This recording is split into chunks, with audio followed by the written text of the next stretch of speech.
Hey guys, and welcome to a brand new module in the web development course.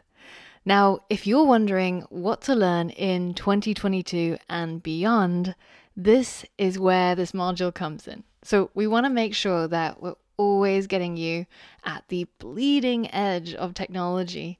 So we're introducing this module in collaboration with the Definity Foundation, where we're going to learn all about blockchain technology and how to develop with blockchain. Now, a little while ago, I put out a tweet and I asked, what are you most excited to learn in 2022 and beyond?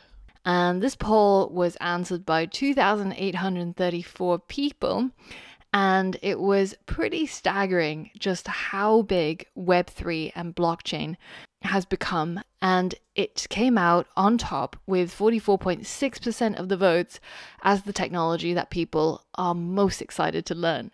So what we're going to be doing in this module is the latest and greatest in the world of programming and technology.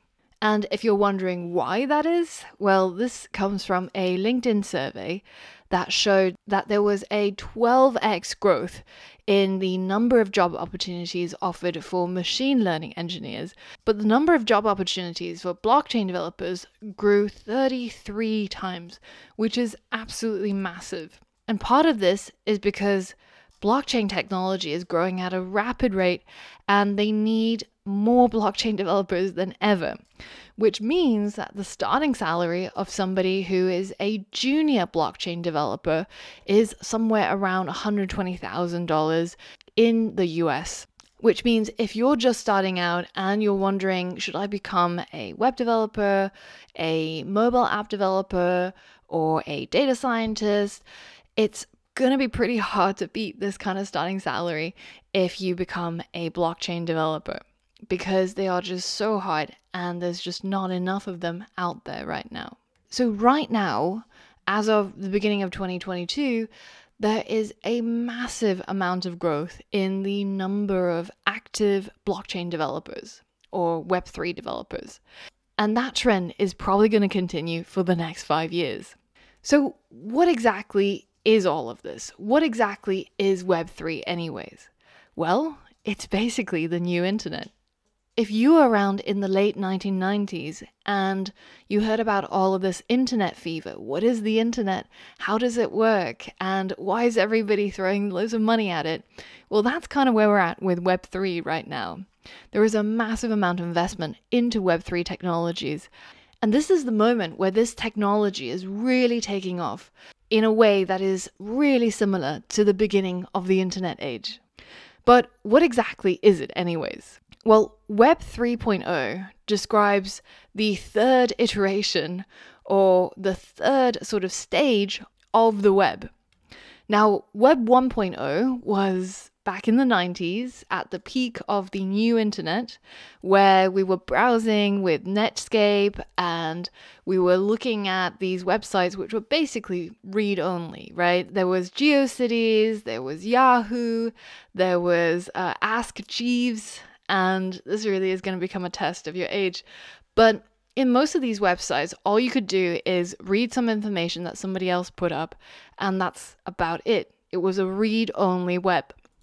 Now, Web 2.0 became interactive. This is your Facebook, your Twitter, your Instagram. All of these companies came out and built products that let you, as the user, interact with them. So inadvertently, you became the person who was creating the content. And with all of the users across the world creating content, we built these social networks and we built the content for all of these websites like TikTok or like Reddit. And this is kind of the era that we're still in right now, where we can read from websites, but we can also write. So we're interacting with these websites. So what is Web 3.0?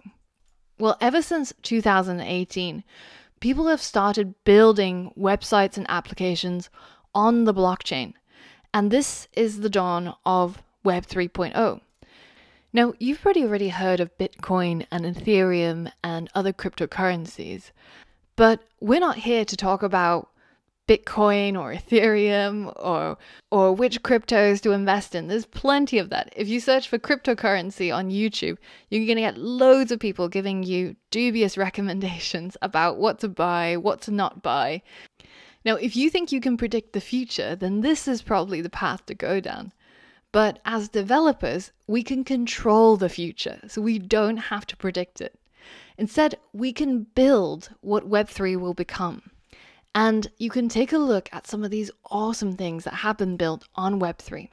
For example, Helium is a really popular Web3 project, which is providing wireless internet to out-of-the-way places through individual people hosting their 5G network and earning cryptocurrency. Or Pool Together, which lets you participate in no-loss lotteries. Now, even though it sounds like gambling, it's actually a very clever way of tricking you into saving money. This is a Web3 application that takes everybody's money that they pledge and earns interest on the total and then pays out the interest to one lucky winner. But it means that the original money that you put in never gets lost and you can withdraw your savings at any time. Or build games on the blockchain like Axie Infinity, where people are actually giving up their day jobs and playing this game where they're earning more than what they would in their local currency. So what is it anyways? Well, Axie Infinity is a Pokemon-like game, but the most important part is it allows you to buy and sell and trade your Axies. And every single time one of these trades happen, the developers will take a 4.25% cut.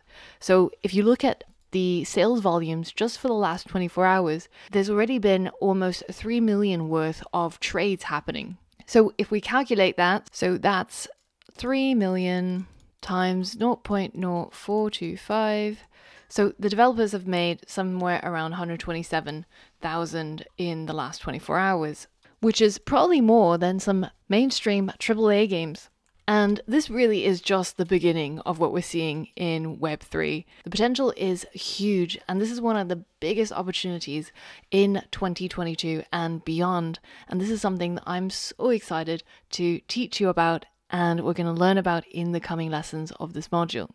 But first, in order to make Web3 applications, we first have to understand how the blockchain works.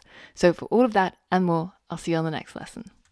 We've been talking about all these applications that's built on the blockchain. But what exactly is the blockchain and how does the technology work? Now, the easiest way to think about this is the blockchain is just a ledger. Now, what's a ledger? Well, let's say that I went to lunch with my friend Jack and he paid for the bill. Well, I could pull out a notepad and say, well, Jack gave Angela $10 for lunch and now Angela owes Jack $10. So this is the beginning of my ledger. Now, then I decide to buy Helena a coffee, so Angela gives Helena $5. And as I continue this ledger, it's basically just a record of who owes who, what amount, and just a bunch of data. Now, later on, when I want to figure out, well, how much do I owe Jack? Then I can look at this ledger and I can see, oh, I owe him $10. But there are two problems. First, Jack, Helena, and I all need to agree on which transactions should go into the ledger. And second, we have to trust the person who's holding onto the ledger, that they aren't just going to modify the transactions that we already recorded. What if we could just simply modify this ledger? I could just go in there and add a 0, and now all of a sudden I'm receiving $100 instead of $10. This kind of data tampering makes these kind of paper ledgers worthless to use, and if we had this on the internet, it would have the same problems. What we need is to make the history of the transactions in this ledger immutable. Basically, lock it so it can no longer be changed ever again. How do we do that?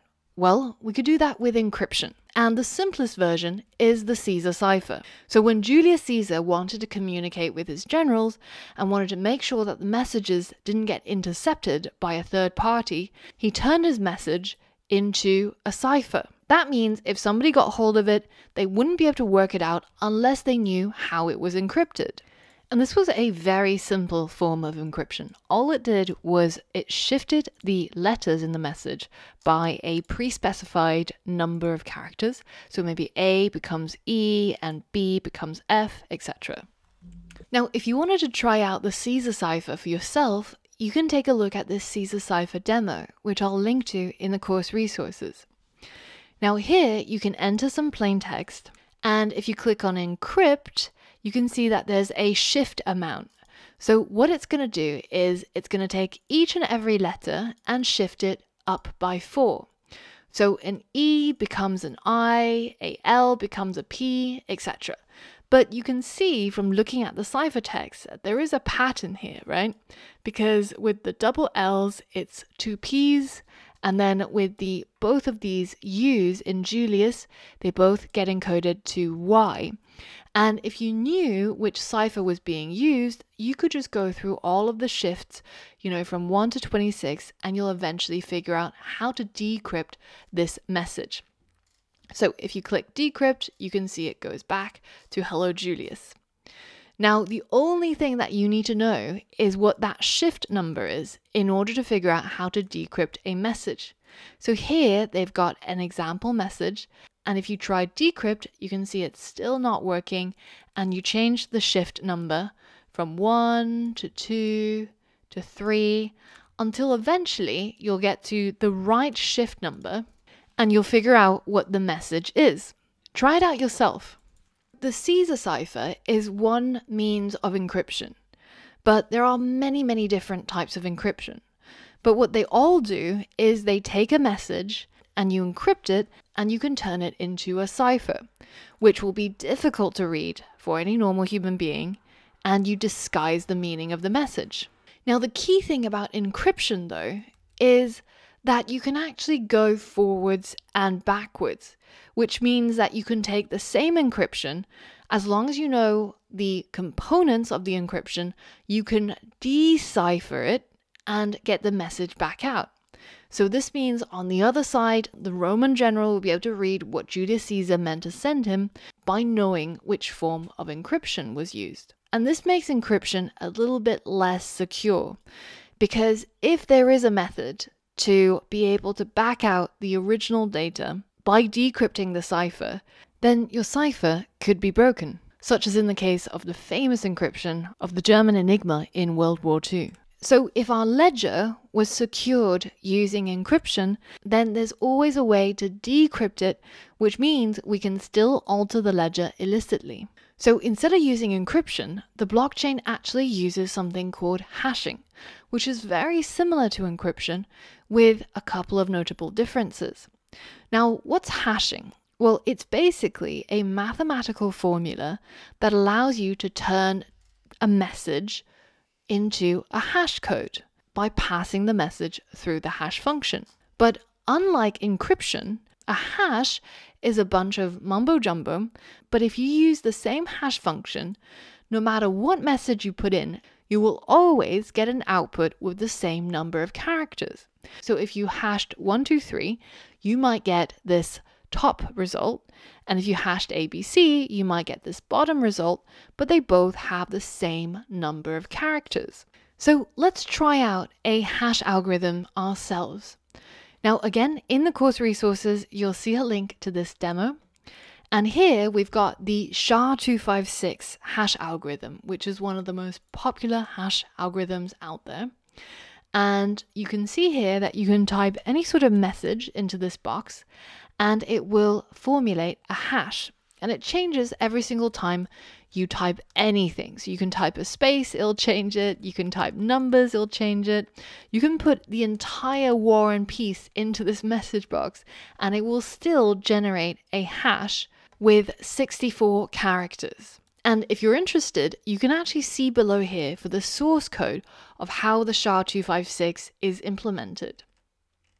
But how is it possible that we can turn an input into a hash and be completely unable to work out what the original input is from the hash?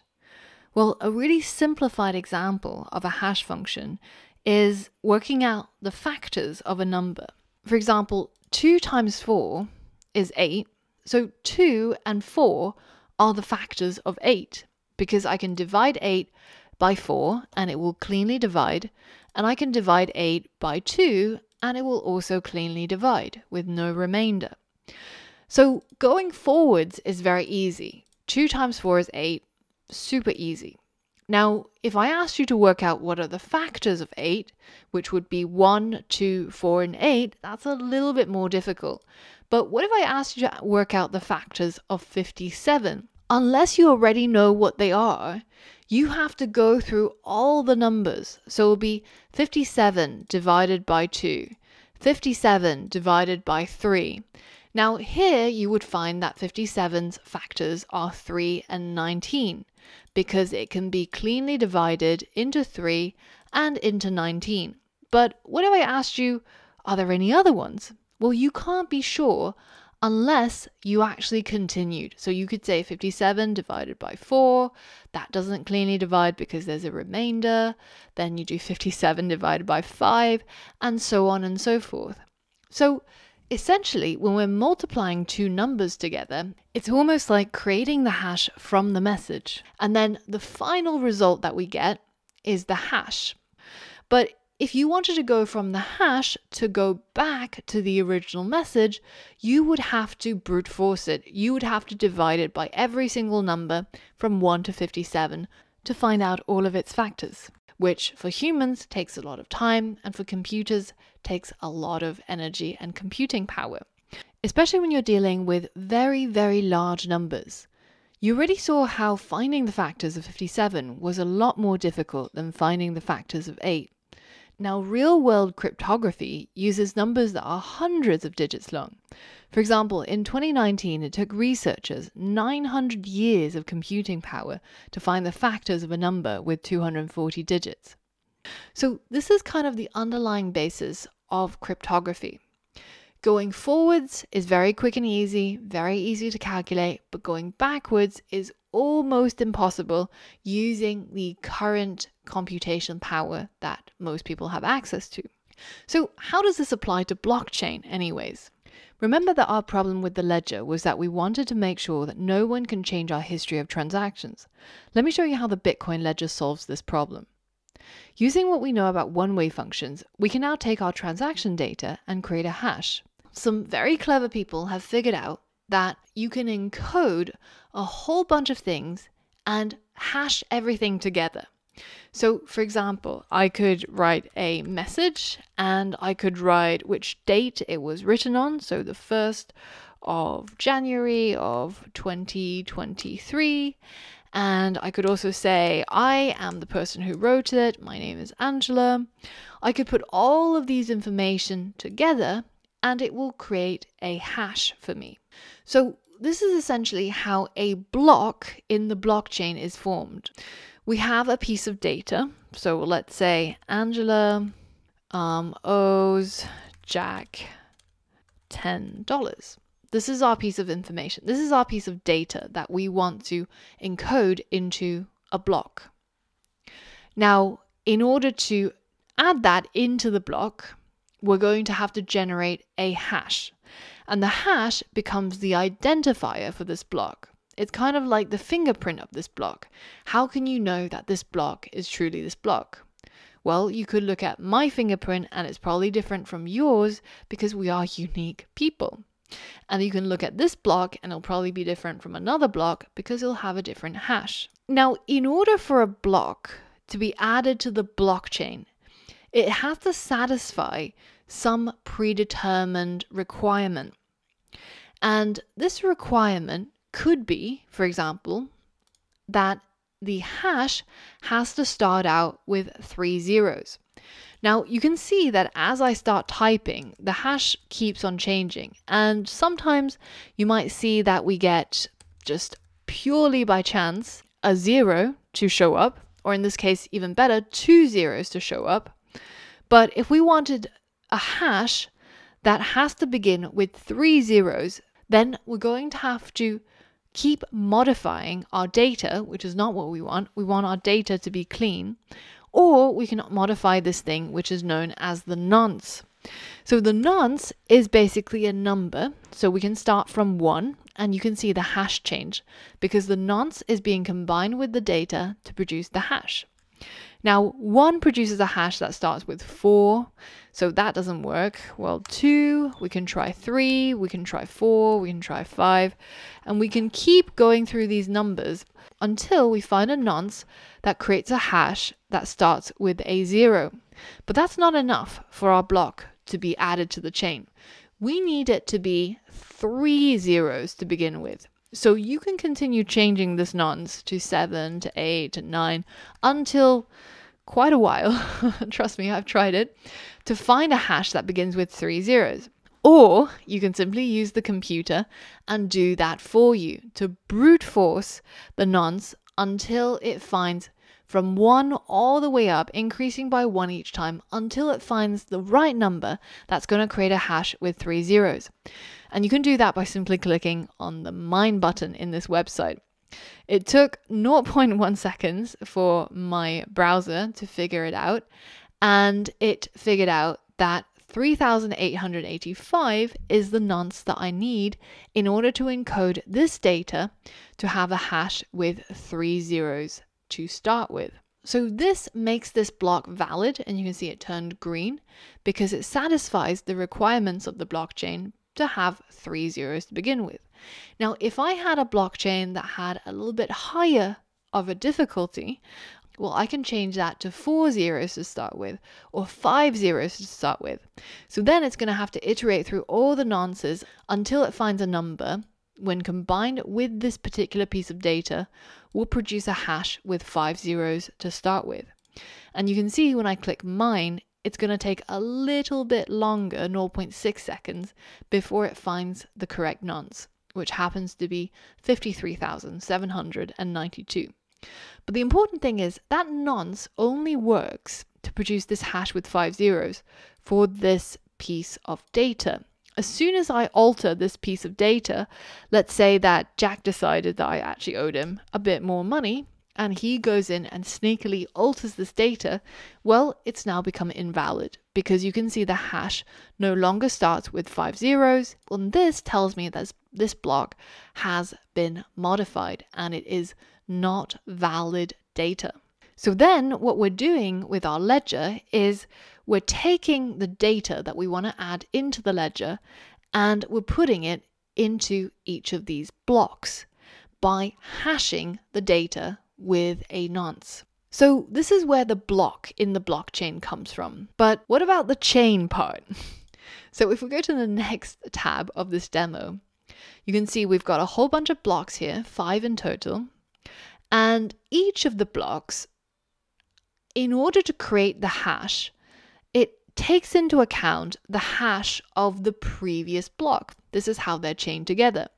So here you'll see that the hash of the first block, which is called the Genesis block, because it doesn't really have any previous blocks attached to it. So that's just 64 zeros in this case. Well, this has a hash though. And let's say that we decided to put in the data that Angela owes Jack $10.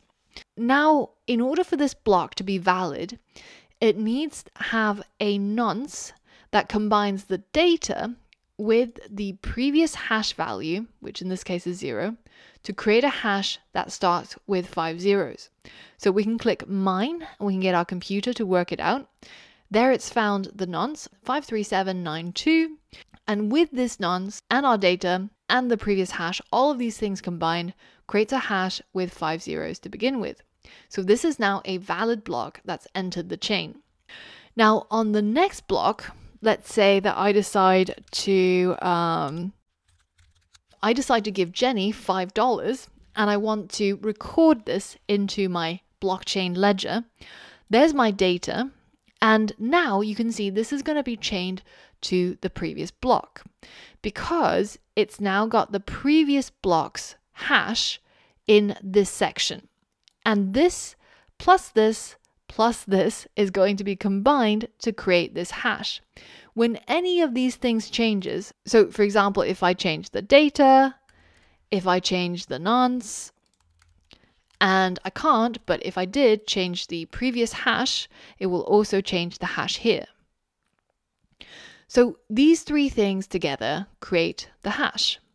Now, if I go ahead and mine it, you can see it'll figure out a nonce in order to satisfy my requirement, which is 5 zeros to begin with. Now, here's the interesting part.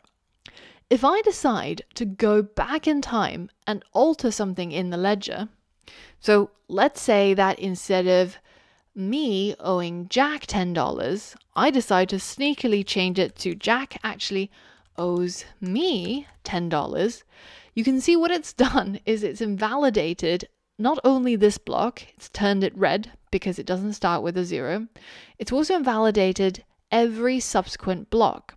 So because this block depends on this one, and the previous hash function has changed, which means this has changed, and because we said that these three things together create the final hash, it no longer starts with 5 zeros. So this means I can't change this data without people knowing about it. And if I change the data back to the original form, you can see everything turns green because that is the original state of the ledger. And this is how the ledger stays immutable. We can't change anything that goes into the blockchain.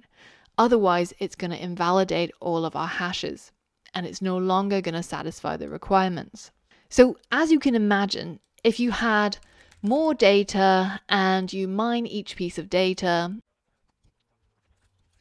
until you have this entire chain, which is all linked to each other, because in order to create each block's hash, it takes into account the previous block's hash. And whenever the previous block's data changes, it's going to change the hash and thus invalidate every subsequent block.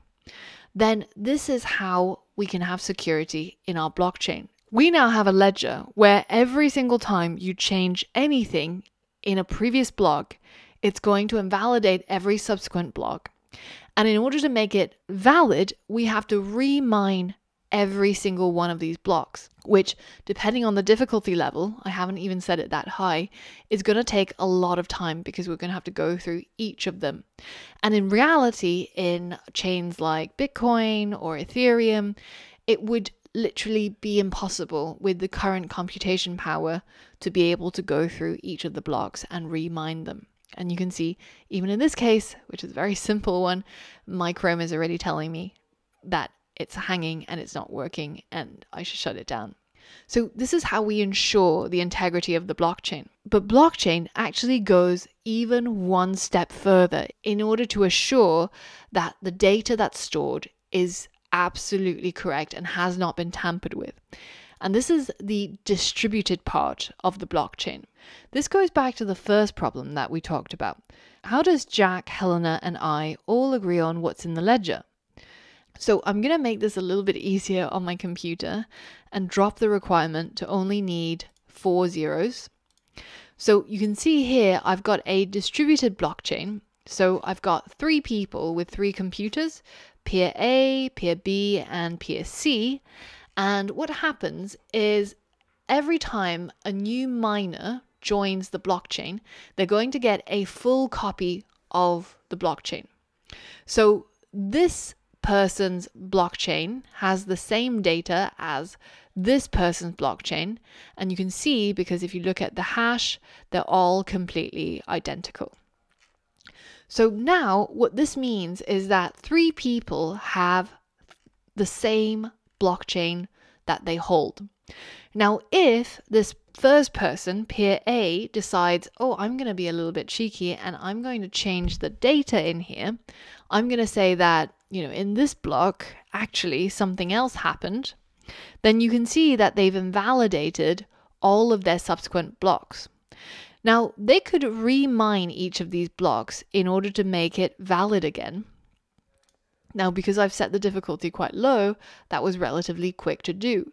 But now they no longer match up with the other blocks. You can see this one starts with 4 zeros, but then it's 347E.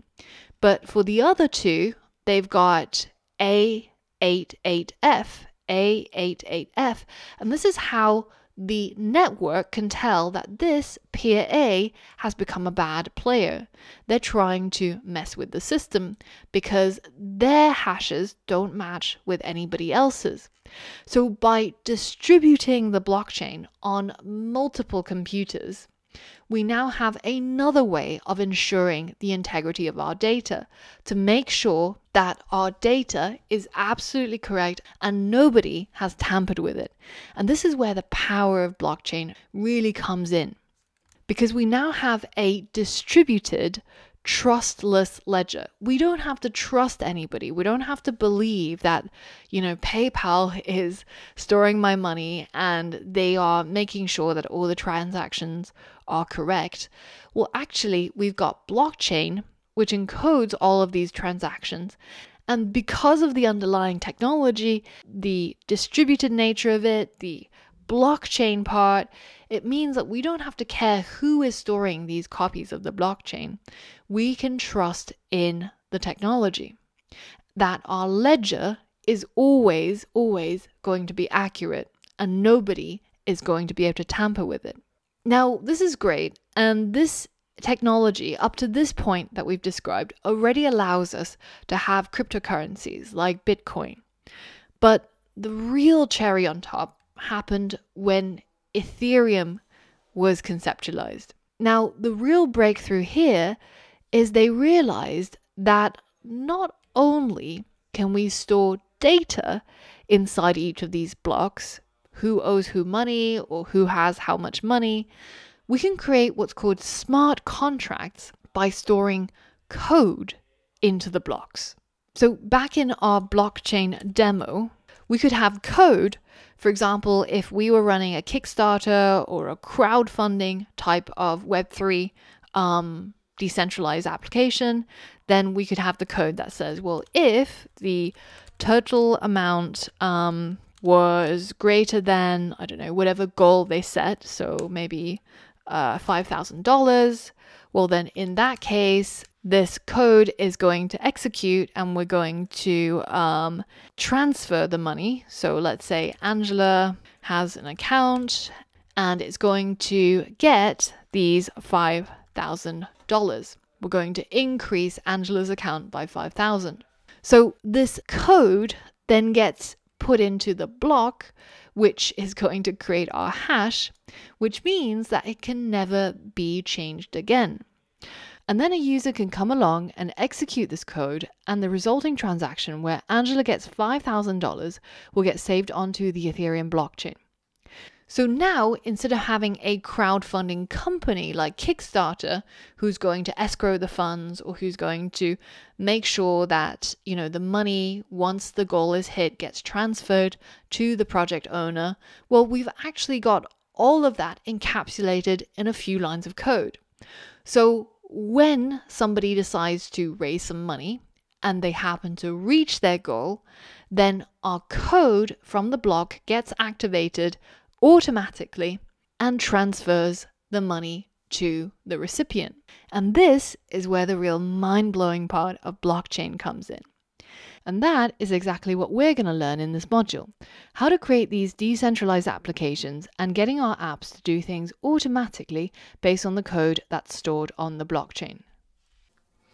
Hi, and welcome to this 3-hour preview of our Web3 development module. It's just a small preview. You can get the full course and learn all the prerequisites, including JavaScript and React development, by getting our best-selling Complete Web Development Bootcamp. Rated 5 stars by over 100,000 students. Get the full course today by heading over to londonappery.com/web3. So now that we know what DApps or decentralized applications are, let's talk about how we can actually create them and what new opportunities they offer us. So as we mentioned, DApps are the backbone of Web3. This is how we're going to bring about the next iteration of the internet, by creating these decentralized applications. And this brings about a huge change in the way that companies are formed and new tech startups are built. For example, in the old way, you'd first build your startup, build the technology, deploy it, and then raise VC funding. Hopefully they like your idea and they like your product. And then you would, at some point down the line, if you're really lucky, maybe IPO and cash out. Now, in the new Web3 way, we're looking at something that completely flips this model of creating businesses on its head. In this case, you're building your startup, you're building the technology, but then you can already start releasing tokens to the public or to funds like VCs, and you can start selling tokens that enable people to use and interact your technology. And you're able to start raising money for your DApp from day one. And the way that you run your company is also transformed by the blockchain, because you can form what's called these decentralized autonomous organizations, which kind of replaces the board of directors as well as the entire organizational chart of a company. So you can have people who are token holders. There are special tokens called governance tokens, which allows you to vote on what the company or the DApp should do in the future. So in these DAOs, you're able to start controlling how the company functions, and you allow users to contribute to the roadmap of your decentralized application. And in a way, everybody's incentives are aligned, because if this application does really well, then the token price will go up, it'll become more valuable, and in order to do that, the company has to do valuable things, which means that you have to make good decisions. So everybody in the DAO is incentivized to participate and try and help the organization along. Now, what does it mean for you as an individual entrepreneur? Now, let's say that you decided to build Dropbox and you build a really great product. You raise a Series A funding after coming out of Y Combinator. You are literally the hottest thing on the block, and you managed to raise a total of $6 million. And this at the time was really, really huge. It was a really successful fundraising round for Dropbox. Now, if you don't know what Dropbox is, it's basically a way for you to store your files off of your computer on the cloud somewhere else so that you're able to access it no matter where you are, kind of like Google Drive today. So Dropbox has this amazing funding round, but let's compare that to a Web3 competitor. Filecoin does pretty much similar to what Dropbox does. It allows you to store your files in a decentralized way in the cloud, but instead of having it hosted by a single company, namely Dropbox, it's actually hosted across millions of computers across the internet. And that way you have a massive amount of redundancy and you're able to retrieve your file no matter where you are, as long as you have access to the internet. Now, they raised an initial coin offering, which is where they allowed the public to buy up their coins, which they had minted. And in this initial coin offering, they managed to raise $257 million, which makes Dropbox's $6 million suddenly look very, very little. So when you're creating decentralized apps, you're able to raise funding earlier and oftentimes raise even more than through traditional means like going to venture capitalists or going to angel investors.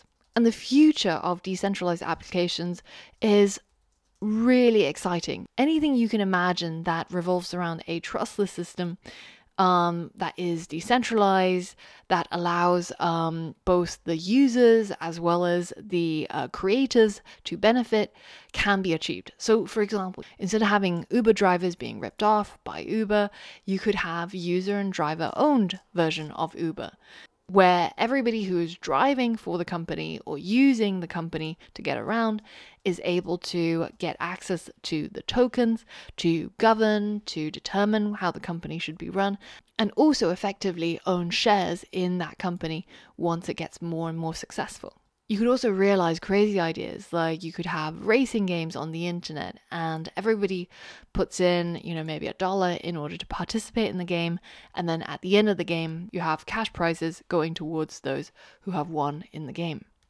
Now, another really massive benefit of Web3 is pseudonymity.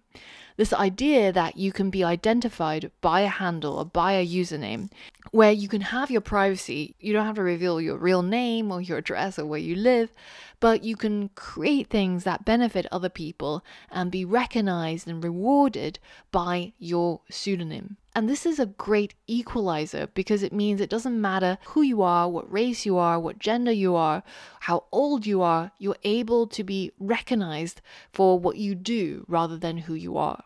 For example, I saw this article in Forbes where they interviewed 3 teenagers who created a decentralized finance project called Rari Capital, which makes lending and borrowing on the blockchain easier, and they're only 18 or 19.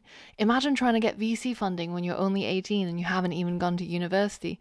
And when these guys started out building on the blockchain, they were actually only 16. And I remember how hard it was to be taken seriously when I was 15 or 16. Whenever I had to call somebody or whenever I had to show up somewhere and they sort of looked at you like, you're so young, like what could you possibly know? But instead, with pseudonymity, you can build for the Web3, and it doesn't matter if you're 12, as long as you're able to produce valuable things, people will recognize and respect you. And you can raise funding and be judged only on your work. So now I hope you're ready and pumped to start building dApps. So where do we start? Well, the first thing you'll encounter is you have to make a choice. You have to pick a chain to build on. Do you go for Avalanche or Polkadot or Solana? How do you choose? Well, currently, the largest number of dApps are built on Ethereum. And this is just because it was the first one around. It was the first chain which had these smart contracts, and you can write code that can be embedded into the blockchain. But Ethereum has a number of fundamental problems that prevents it from being a good choice for creating dApps for Web3. And the biggest problem is scaling. You can't store data on Ethereum, and it's very costly to perform computation on the Ethereum network. So, for example, NFTs which are minted on Ethereum are not even stored on the blockchain. Instead, what you get is a URL and the actual data. The actual image for the NFT is stored somewhere else. That somewhere else could be using IPFS through Filecoin, but often the images for an NFT are just stored on a company's private servers, owned by, say, Amazon AWS. So the biggest problems with developing decentralized applications on Ethereum is the fact that it's very costly to do computation on there. It's very costly to store anything on there. And it's nearly impossible to actually have a proper backend with a database, which is why a lot of decentralized applications running on Ethereum are actually made up of a patchwork of different services. For example, even the websites for loads of dApps with all their CSS, JavaScript, and images are usually hosted on Amazon AWS. So this is where the internet computer comes in. Back in even 2014, where most of us were not really aware of the blockchain or how it works, or even had the smarts to buy a Bitcoin, the team at Definity started building the internet computer.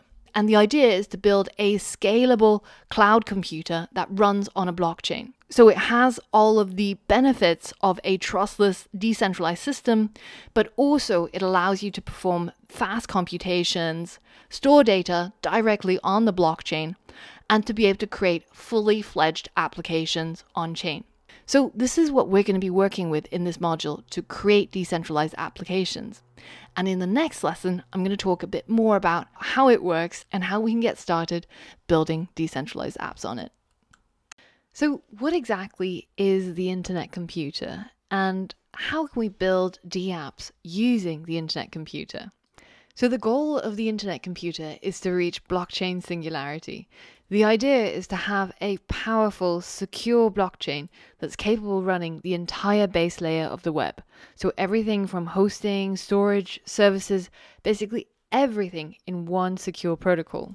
Now, back in 2019, when Vitalik Buterin, who's the founder of Ethereum, the person who first thought of and implemented these smart contracts, when he was talking at 2019 Unchained Live, he was asked this question of, what do you think is the biggest competitor to Ethereum today?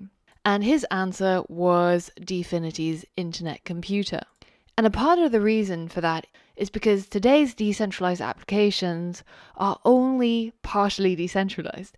They have a very small amount of logic and data that's hosted on a secure blockchain, but the majority of the logic and the data is all hosted on large Web2 companies. For example, using Amazon's AWS or Microsoft's Azure in order to host a lot of the data, or using something like Chrome's browser extensions in order to connect a wallet and let users spend and earn tokens. So if the majority of a DApp is not on-chain, then it's not really decentralized and it doesn't have all the benefits that's offered by a truly decentralized application. So it means that any of these companies, Amazon, Microsoft, can actually shut down your project just by snapping their fingers. So why is this? Why is it that we have all of this technology and yet we're still relying on legacy infrastructure? Well, the reason is because it's extremely difficult with the current blockchains, for example Ethereum, to be able to host large amounts of data and carry out a large amount of transactions because it wasn't built for that purpose. Ethereum was built primarily to act as a ledger. It's not designed to handle a lot of the computation or data storage. So if we look at a day in data, just to see how much data gets created in your bog standard Web2 applications, there's something like 500 million tweets that are sent every day, and about 95 million photos and videos are shared on Instagram, which is a crazy amount of data to try and put onto a traditional blockchain. And if you look at how much it costs just to store 1 gigabyte of data on blockchain, for Ethereum, that's something like $350 million at the current price of Ethereum. So a gigabyte of data is just about 300 phone photos. So if we go back to that 95 million photos, if you multiply out, that'll cost something like $11 trillion. Basically just completely unfeasible, which is why nobody creates fully fledged decentralized applications entirely on-chain, which is what I meant when I said Ethereum just wasn't designed to handle the entire tech stack of a web application. Also, remember how we said that each new block contains transaction data that updates the blockchain? The rate at which transactions can be processed determines how fast a blockchain-based app can run or how big it can scale. Each new post in a decentralized social media app is a transaction. That means the number of transactions per second of the blockchain itself will limit how many posts all of your users can make, because the TPS determines how fast your app can update its state. It currently takes something around 14 seconds to create a new block on the Ethereum blockchain. And Ethereum has gradually increased the block size over time so that more data can be stored into a single block. But in the current version of Ethereum, we're limited to about 15 transactions per second. So imagine a Twitter that's completely on-chain on Ethereum, and it would only let 4 users post a tweet every minute. And it will probably cost them something like $100 to pay to tweet that single tweet because it's so expensive and it's so slow. Now, the Definity organization has been researching this problem and trying to come up with a better technological solution to address this. If you search the Internet Archives, you can see that even as far back as 2015, the Definity team have already started working on this problem. How do you make blockchain smart contracts scale? How can you make it more performant? How can you turn this simple ledger into a new form of computer capable of processing thousands of computations per second and even be able to store data on-chain? And they came up with basically a novel consensus algorithm, what they call threshold relay. And it allows the internet computer to be able to reach much faster speeds when compared to the other major layer 1 blockchains that are currently in existence. But how does it work under the hood? Well, basically, the internet computer aggregates the compute capacity of a large number of independent data centers, and it takes all of these data centers around the world and combines them using the internet computer protocol into a large single decentralized world computer, if you will. And this decentralized computer is organized into individual, what they call canisters or canister smart chains. And these canisters can basically run processes, execute code, and store the data for the programs. So as a user, you can tap into the canisters directly by making HTTPS requests. But as a developer, what you need to realize is that this internet computer is basically just a whole bunch of canisters, where each canister can hold programs and program state through a WebAssembly module and a flat memory model called a memory page. So you, as a developer, can write code that compiles into a performant way to run web applications on user hardware using WebAssembly. And you can do that using many languages such as Rust or Dfinity's Motoko. And the really cool thing about these canisters is how they manage memory, because your program state, so the contents of your variables, your collections, your arrays, can actually get stored within the canister. And each of these canisters acts a bit like a process or a code sandbox. It's kind of similar to containers if you're familiar with Docker and that kind of stuff. But essentially, the program state gets preserved. So your canister kind of acts as if it runs forever. So imagine if you run something in Code Sandbox and you click run and that program never gets killed, then all of your data can just simply be kept in their variables. So if you have a collection, if you have an array, a dictionary, or an object, they just hold on to their state and they never get wiped. So that means you don't even have to think about data persistence or putting things into databases, taking things out of databases, because your program behaves like it never gets killed. So this makes canisters not only an evolution in the way that smart contracts work, but even a leap in the way that programs can be written. Because you as a developer only really have to worry about the logic, and the internet computer takes care of the rest. Now currently there's over 30,000 of these canisters that are running on the internet computer, and it's growing at an incredible rate. There's already hundreds of applications that are built on the internet computer. For example, decentralized Reddit or the decentralized version of TikTok. And because everything is on chain, you can enable some really fascinating new ways of interacting with these web applications. For example, in the decentralized version of TikTok, which is called Can, that runs on the internet computer, they have this ability for you to like a video, and then if that video later goes viral, then it looks at who were the first 10 or 20 people who liked this video and rewards them with tokens from Can, which you can then later spend to buy real products or virtual products or get things from sponsors. So it's genuinely bringing about a new way that we think about developing web applications and how you can interact with users through these token economics. And currently there are Dfinity developer grant programs where you can get anything from $25,000 to $100,000 in grants. So that means no strings attached money to help you develop applications for the internet computer. So there is no better time than now to get started. And in the coming lessons, we're going to be learning exactly how to do just that. So once you're ready, head over to the next lesson where we're going to get started by setting up our computer to be able to develop decentralized applications using the internet computer. Now, first things first, in order to get started, we need to install the required tools and do some setup of those tools in order to start development on the internet computer.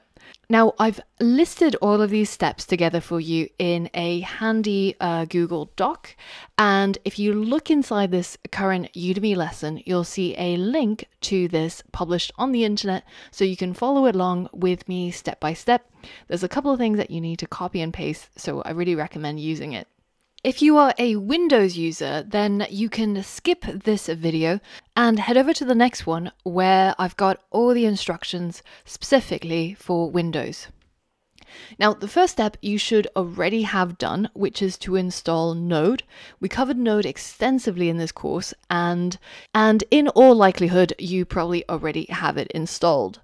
But if you don't, simply click on this link and head over to the website and download this one on the left. It's really important that you download the LTS, which stands for long-term support, rather than the one with the latest features, because the internet computer will only work with the long-term support. Now, if you already have Node installed, I recommend just doing a quick version check using node -- version, and hopefully it's 16 or above. If not, again, go over here and just download the latest version. Now, the next thing you're going to need is DFX. So this is the way that we're going to be able to work with the internet computer locally to be able to deploy our applications and to run our code. So firstly, we're going to need to open up the terminal app, which you saw me open just now already. If you don't know how to do that, simply head over to Spotlight and search for terminal and open it up.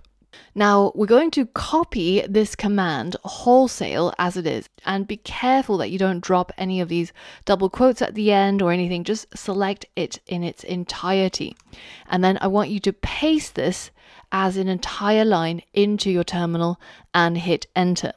Now the installation process will take a little while, but once it's done and your DFX is successfully installed, you'll be able to check and confirm this by writing dfx --version, and it should give you a version of 0.9.3. Now the final thing you need to do is to download the latest version of VS Code if you haven't already. And this is a popular code editor, and we're choosing VS Code in this case because it has the tooling to work with Motoko and to be able to develop for the internet computer. So just go ahead and download and install if you haven't already got it. Now the final step in all of this setup is to install the Motoko VS Code extension, and you can either do that by searching for it inside VS Code or simply heading over to this link that I've got for you, clicking install, and it should take you straight through to VS Code where you can install it. Just make sure that if you are searching for the extension that you actually got the one that is called Motoko from the Definity Foundation, because there's quite a few other ones that are named in a similar fashion. But there you have it. You're now ready to build your very first internet computer application, our testing ground, our Hello World app. But the first thing we're going to do before we get started is to create a dedicated project folder. So what I've got is something called IC project, Internet Computer Projects, in my files. And it's really handy to have this so that you can keep all the projects in the same place and keep it nicely organized. So I recommend going to your desktop, hitting the command button and hitting the up button in order to get to your user's root folder. And you can create the new folder IC projects right here. Now, once you've created your folder, I want you to go ahead and open up Terminal. And we're going to navigate to that new folder by writing cd space and then dragging that folder into the terminal and hitting enter. Now we're inside this project folder where we're going to run that command that you see here. So I'm just going to copy it wholesale and then paste it into my terminal and hit enter. Now it's going to go through the process of creating a new internet computer project, which comes by default with some sample code, and it functions as a Hello World project. Now you'll know that it's done once you see the Definity logo, and we're now going to open up this new project inside VS Code. So go ahead into VS Code and click on Open, and then select that project folder inside the IC projects folder that you created and click Open. And now you should be able to see all of the code that was automatically created, including some Motoko code and also some HTML and JavaScript. So now we're going to try and deploy this project following the step-by-step instructions. So go ahead and open up a new terminal, and I want you to write dfx start, and this is going to start the local internet computer. And once you see something like info starting server listing on something, then you're ready to go ahead and split out another terminal window by clicking on this button right here. And inside this other terminal window, you're going to write dfx deploy in order to deploy this new project onto the local internet computer network. Now that's going to take just a little while, but once it's done, you can go ahead and run npm start to start your server. And if you scroll up, it actually tells you where your project is running. So you can copy this URL and paste it into your browser in order to see your brand new internet computer DApp. So you can enter your name here and click on the button and it should greet you by your name. So super simple, but if you manage to get here and get this running, then that means all of the installation and setup has been completed successfully and you're now ready to start writing some code. So go ahead and skip the next lesson, which is installation setup for Windows users, and head straight on to begin making our very first internet computer project. All right, so this lesson is for Windows users to install and set up for internet computer development. And it's a little bit long, I have to admit. If you take a look at the doc, which I link to in this current Udemy lesson, then you'll see that it's got quite a few pages that we have to get through in order to be able to get up and running for working with Windows and the internet computer. But don't worry, I'm going to guide you step by step through everything that you need to do. And even though it's quite long, as long as you follow the steps in the doc and watch the video before you start, then it should be okay. And if there's any changes down the line, I'll be updating this doc, so don't worry too much about that. Now, the first thing we need to do is to make sure that we've got the correct system requirements. So if you go into the start section and search for system information, then you can see what the OS version is you're running. So at a minimum, you should be running Windows 10 version 2004 or above. And you can tell that that's the correct version by looking at this version and seeing that it's 19041 or above. And I've got 19044 here, so that's perfect. And also, if you're running Windows 11 or above, that's totally fine. The second thing to check is to make sure that you're running 64-bit Windows. So under System Type, you should see x64. Unfortunately, it's not going to work very well with 32-bit. So these are the two requirements.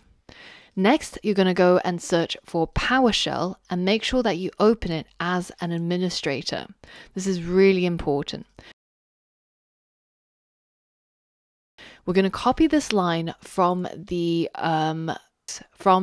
guideline docs, and we're just going to paste it in. It's just wsl-install, but it's easier to paste it in so you don't make any typos. And it's going to install something called the Windows Submachine for Linux. Basically, it's going to give us a virtual Linux to work with, allowing us to run bash commands which are required when we're working with the Dfinity Internet computer.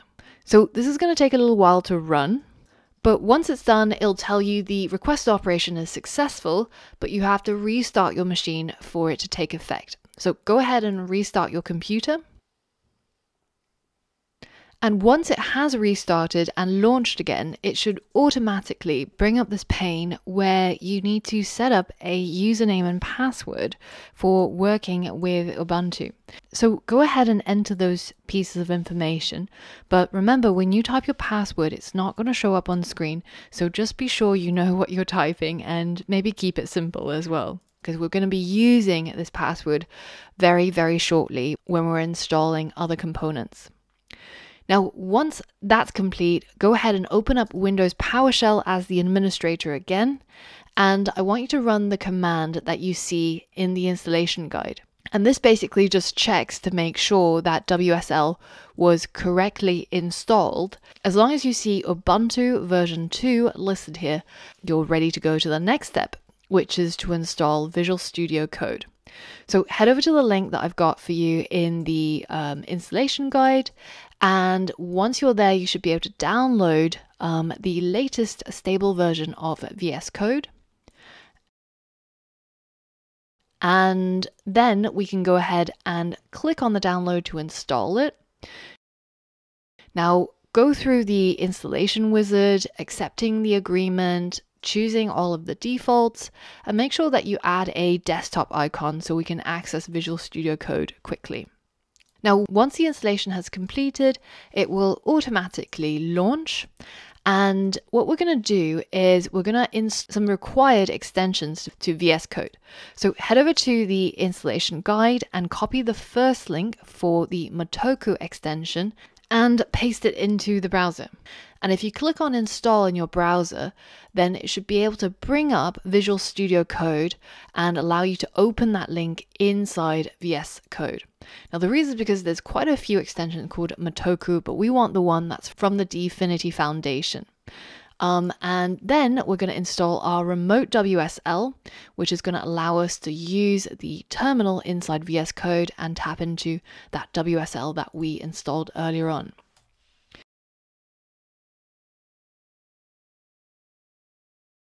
Now, finally, we're ready to go ahead and install Node into WSL.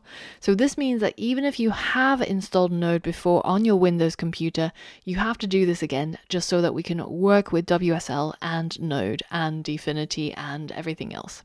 So either head over to the Homebrew link that's in the installation guide, or simply just copy that command and open up Ubuntu from the start menu and paste that command in and run it. During the installation process, it's going to ask you for the password that you set just a moment ago when you set up Ubuntu, and you just need to type that in right now. And when they ask you to confirm, also go ahead and hit enter. Now, once it's done installing Homebrew, there's 2 steps that you have to complete, and they show you this in the next steps section. Basically, this is going to make Homebrew available to use in the path. It doesn't really matter if you don't understand what that means. It's just a little bit of manual setup that's required.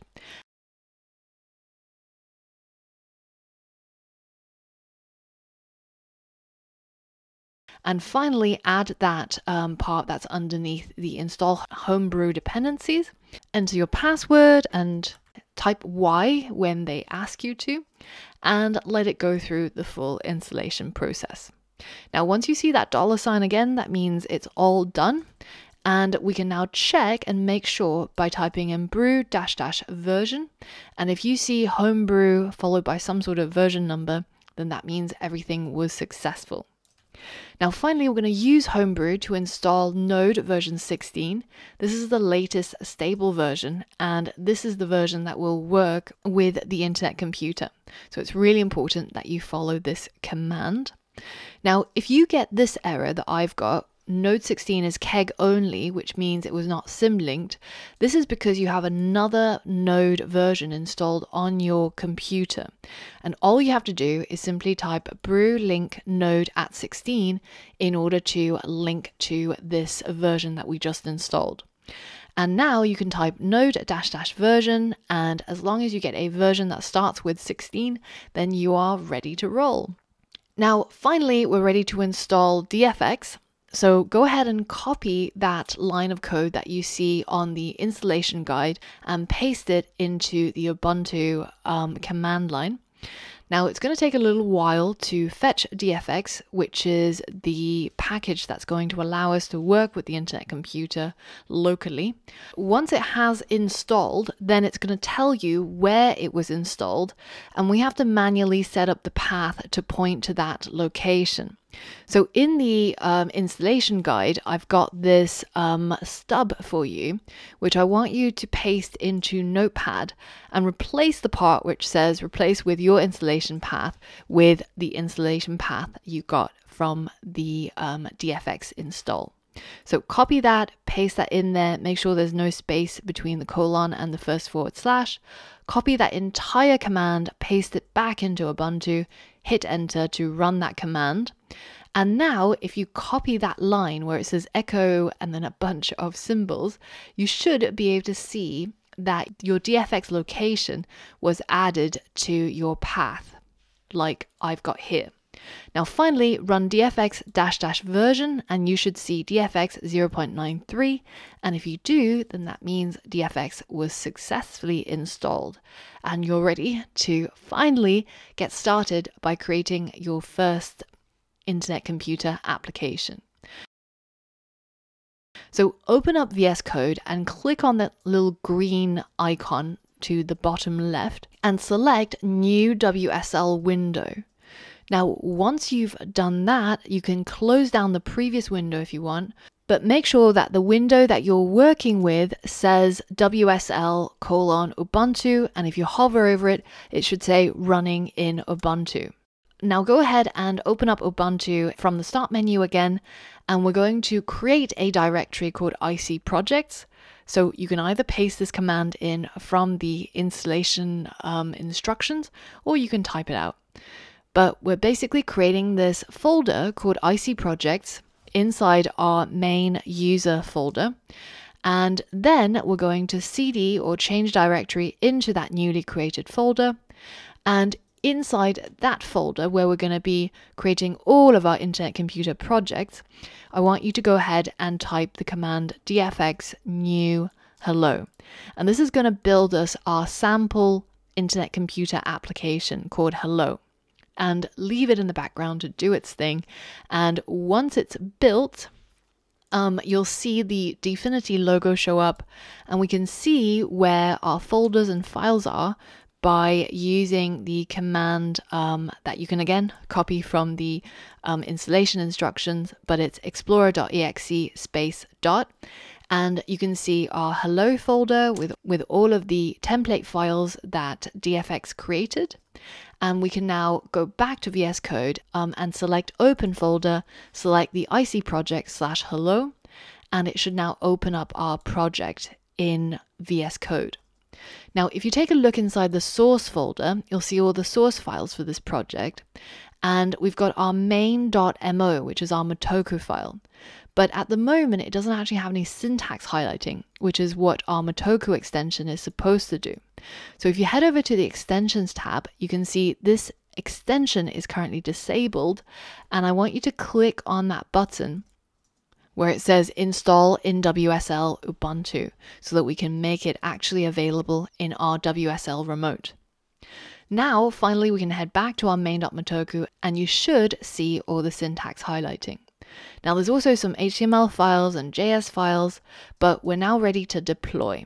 So go into the terminal menu and then go to new terminal. And here I want you to write dfx start in order to start the local Internet Computer. And now once you see this listing on something, then I want you to split out a new terminal window by clicking on this button here, and then type in dfx deploy in order to deploy this hello project onto that local dfx that we just started. Once it's done and you see your $sign again, you're going to type npm start to start up our server. And if you scroll up, you actually see it tells you where the project is running. So go ahead and copy that URL and paste it into your browser. And once it loads up, you'll see your starter project, type in your name, click on the button, and you'll see the greeting show up. And that means you have successfully installed and set up everything that's required to start developing on the Internet Computer. So now you're ready to head over to the next lesson and we can get started writing some code. Hi, and welcome to this 3-hour preview of our Web3 development module.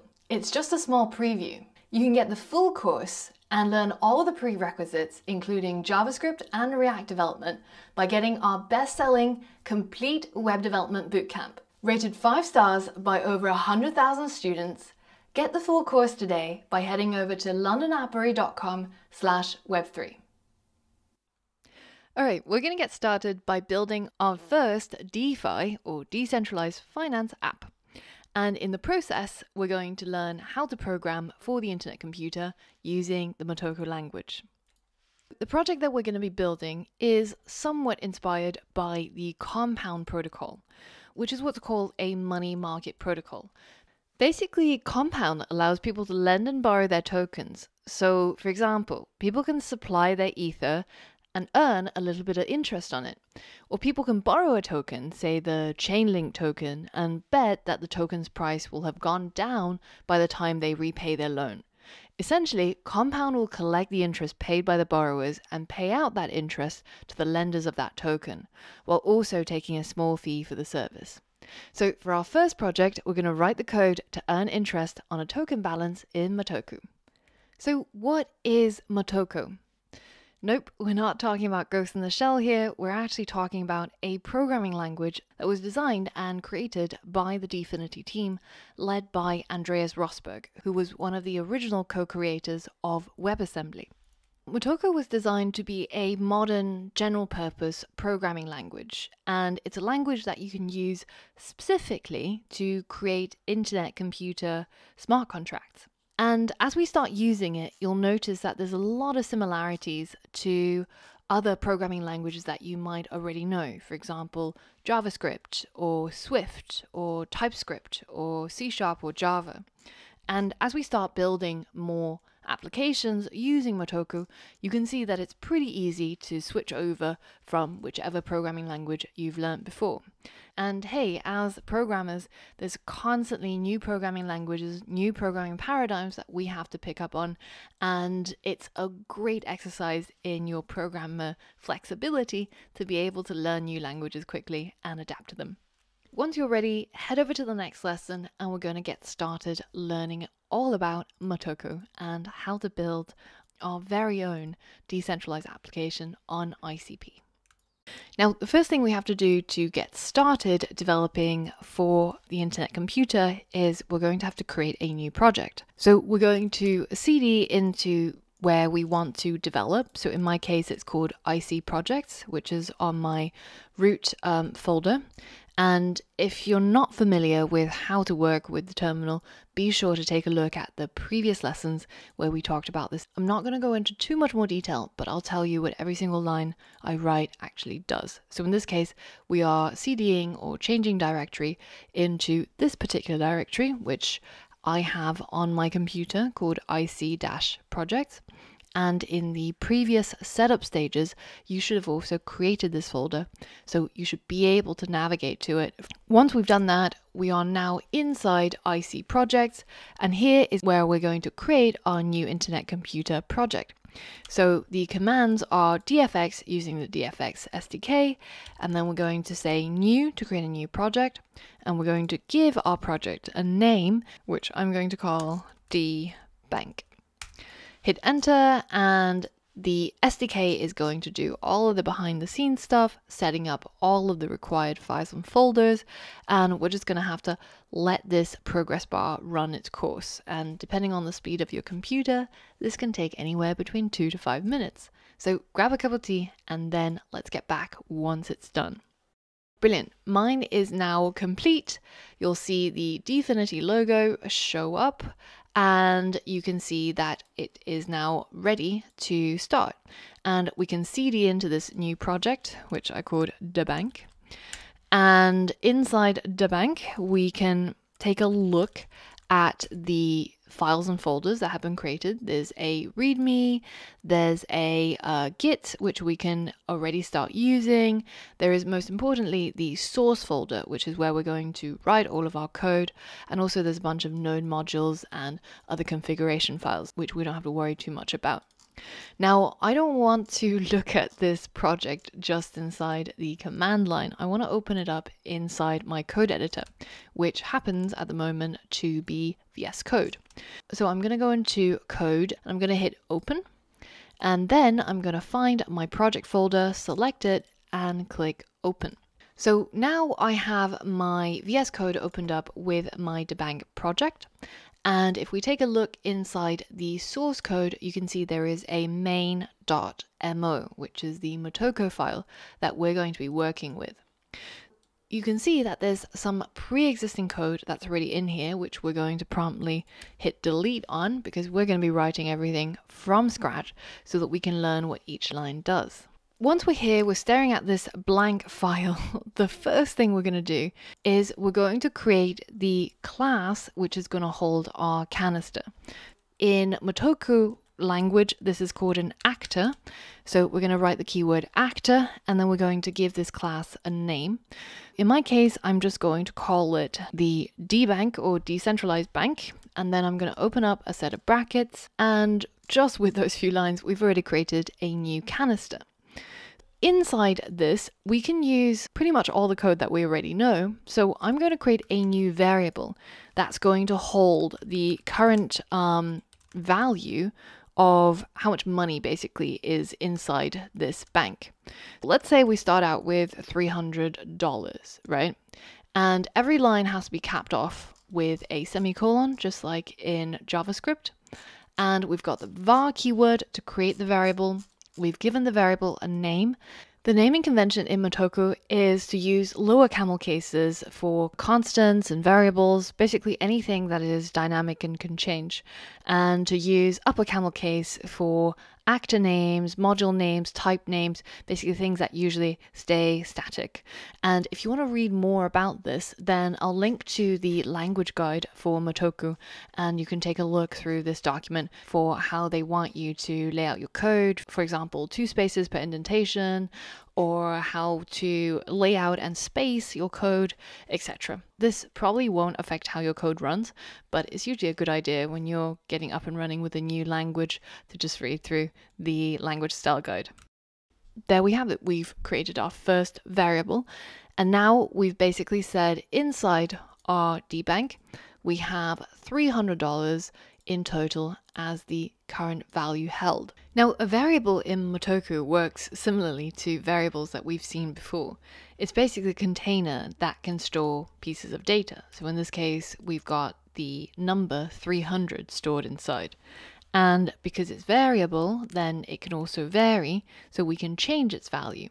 Now, when we change the value, instead of using just the single equal sign, we're actually using a different operator. We're using the colon equals. And this is saying that what the computer should do is replace the current value inside this container with whatever comes afterwards.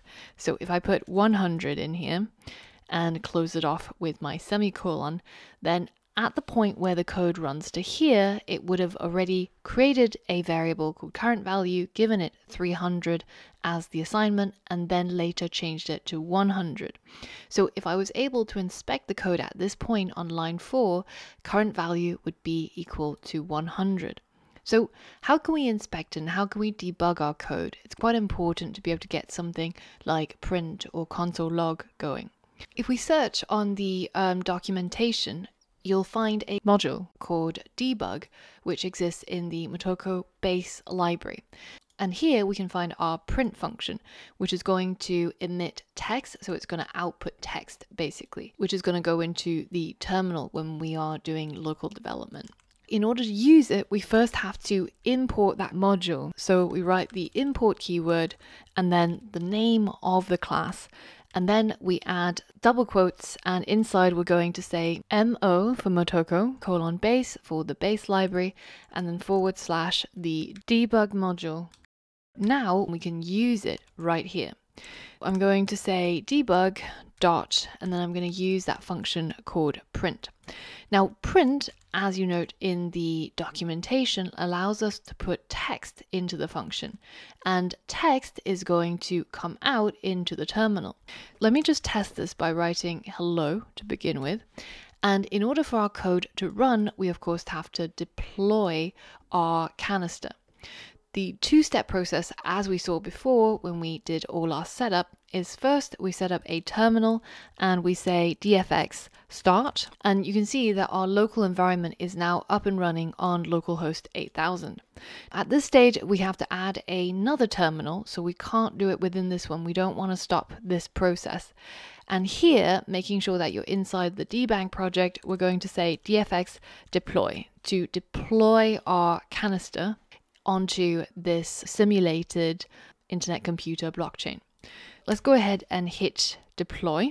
So it's going to create our canister DBANK, and then it's going to install and hopefully update. So now you can see as soon as that has finished running, the hello got printed over here in this terminal. We can see that our print is working. But if I try to, instead of printing text, which is denoted by the double quotes, if I wanted to actually print the current value in here, so if I paste that in here, then you can see we get an error. And the reason is because there's a type mismatch. This function print is expecting to print something that is a piece of text. And this happens to be of type nat, which is a natural number.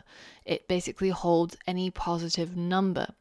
This is not going to let me do it. So what do I have to do instead? Well, I have to use another function inside here, which is called debug show. And inside this function, I can put my current value. and we have no errors.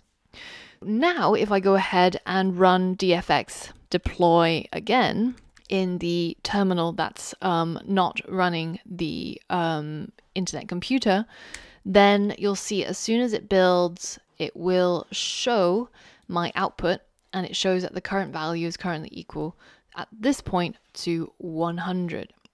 So we've seen how we can create variables, how we can reassign it values, and how we can use the debug module to print either text or values that are held inside our actor, which is basically our canister.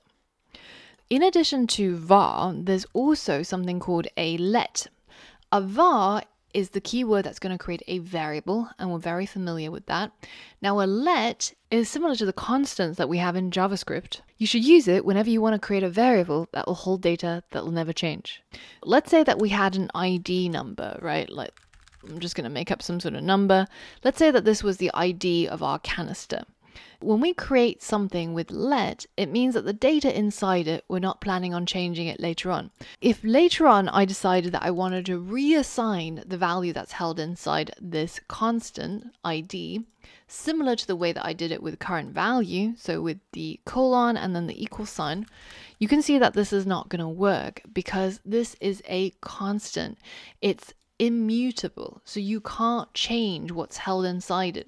And this is really useful when you want to declare something that will hold on to a, say, piece of data, and you don't want it to change. And we're going to see this as we build more programs on ICP. So now we've seen how to create a variable, how to reassign a value into the variable, how to create a constant, how to import, and how to use the print function to print out either text or any sort of value of a variable or a constant. Now I want you to have a go. Hopefully you've got all of this code written. If you haven't, I want you to pause the video and make sure that you've got some notes in the form of code written down on your local computer. There's no point just watching me do things. It's not going to sink in. And I want to give you a small challenge by getting the print function to print out whatever is stored in your constant ID. Now, you probably just mashed your keys and that's totally fine, but I want you to make sure that you can get it to show up down here. So pause the video, try and give this small challenge a go. All right, so we said that the key thing here was debug show, which allows us to put a variable or a constant inside so that it can print into the console. Now, instead of current value, we're simply just going to change this to ID. And now if I hit save and go ahead and deploy again, you can see that value is printed down here, and quite handily it actually adds these underscores to show you the thousands, millions, etc. So did you manage to get this going? If not, have a review of the code and make sure that you've understood everything that was covered in today's lesson. In the next lesson, we're going to be taking our DBANK a little bit further, and we're going to start allowing users to deposit funds and withdraw funds. So for all of that and more, I'll see you on the next lesson.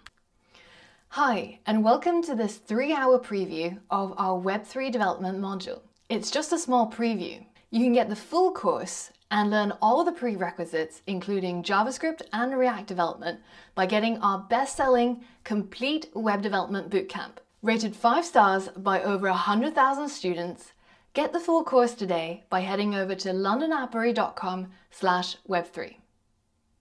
Now, in the last lesson, we saw how we can use variables and constants in the Motoko programming language. We also saw how we can import libraries from the Motoko base library and use it to do things such as printing into the console. In this lesson, we're going to dig a little bit deeper and we're going to add a little bit more functionality to our actor, which is the DBANK canister that we control. Now, one of the things that we're going to have to do if we are creating this money market is we're going to have to let people be able to deposit their cryptocurrencies or money into our application. And in order to do that, we're going to have to create a function. So in Motoko, functions are created with the func keyword, similar to the Swift programming language, if you ever use that. And then the next thing is we get to give our function a name, which I'm going to call top-up. And then we open up a set of curly brackets and we get to define what happens when this function is triggered. So let's say for now, we're just going to increase the current value by $1 each time this top-up function is called. To make it less confusing, let's first comment out our previous debug print. So when we've increased the current value, at the very end of the function, before it finishes, we're going to try and print the new value of this variable. Go ahead, pause the video, and write a print statement using Motoko to print out the current value at the end of this function. All right, so again, we're going to use the debug.print function, and then we're going to need the debug show to be able to slot in this variable inside here. Now let's go ahead and actually use this function. Just below where I've created this function, I'm going to call it, and you'll see that you might get some errors here because we haven't closed off this function with a semicolon. So you have to be quite careful with this programming language where every function expects a semicolon to cap it off. So now we're going to describe how this function works, then we're going to call it. And if we go ahead and hit dfx deploy right now, you'll see that in the printout we get is the current value that's being printed right here on line 12 is now 101 because we've incremented it by 1 and then we printed out the current value. And that is all through calling this function inside our DBANK canister. Now, this is what you would call a private function. It's a function that's only accessible within this particular actor's curly braces. Now, as you've seen before, when we had the Hello World application, when we first did our setup, we can actually call functions within canisters from the outside. So I'm just going to comment this line of code out, and I want to be able to call this code from the command line. If we take a look at the documentation for that hello example that we've already run, you can see it tells you that after you've hit deploy, you can use this structure in the command line to get the canister to call a particular function within a particular canister. Now, you can also insert an input to that function, but in our case, we have no inputs. It's empty in here. So all we need to do is just to call the function. Following that format, all we have to do is write dfx canister call. And then we have to put in the name of our project, which you can see here is all lowercase DBANK. And then we're going to have to put in the name of our function, which is called top-up. And notice how it's spelt. Now, there's just one problem, and that is the fact that this function is currently private to our actor DBANK, which, as I said, means that it can only be called from within these curly braces, like we did here. So that means when I go ahead and hit run here, I'm going to get an error, and it's going to tell me that this canister, which corresponds to my DBANK canister, it has no update method called top-up. It actually cannot see this function because it's private. So what can we do if we wanted to call this function for this canister from the outside? Because in the future, you can imagine you could have an application that's very complex with multiple canisters. How can you call a function within another canister? Well, we have to add a modifier keyword up here called public. And this is going to expose this function to the public, to outside this canister, basically, allowing us to be able to call it from the outside, for example, from the command line here. So let's go ahead and hit save on this file to update the changes. And then we're going to have to use dfx deploy to make sure that this new code gets deployed into the canister. And then once that's done, we can try that command again, where we say dfx canister, call this top up function from our DBANK. And you can see now it has executed and we've got that 101 being printed over here again. So this is how we can create a public function in a canister and how we can call it and get it to run from the command line. Now, what if we didn't want to have to type all of this out every single time? What if there was a way that we could have a simple user interface to be able to just click a button and get the functions in our canisters to run without having to type a whole bunch of stuff? Well, the team have already thought of this, and this can be done using the Candid UI. Candid is called an interface description language, and basically it's kind of like, I don't know if you've seen these API documentations which are interactive. For example, if we take a look at the one for GitLab, you can see that there is a try it out section where you can access certain paths or certain API endpoints, and you can interact with these while you're exploring the documentation. So Candid basically provides a really easy way for us to interact with our canisters. And it doesn't matter if the canister is written in Motoko or Rust.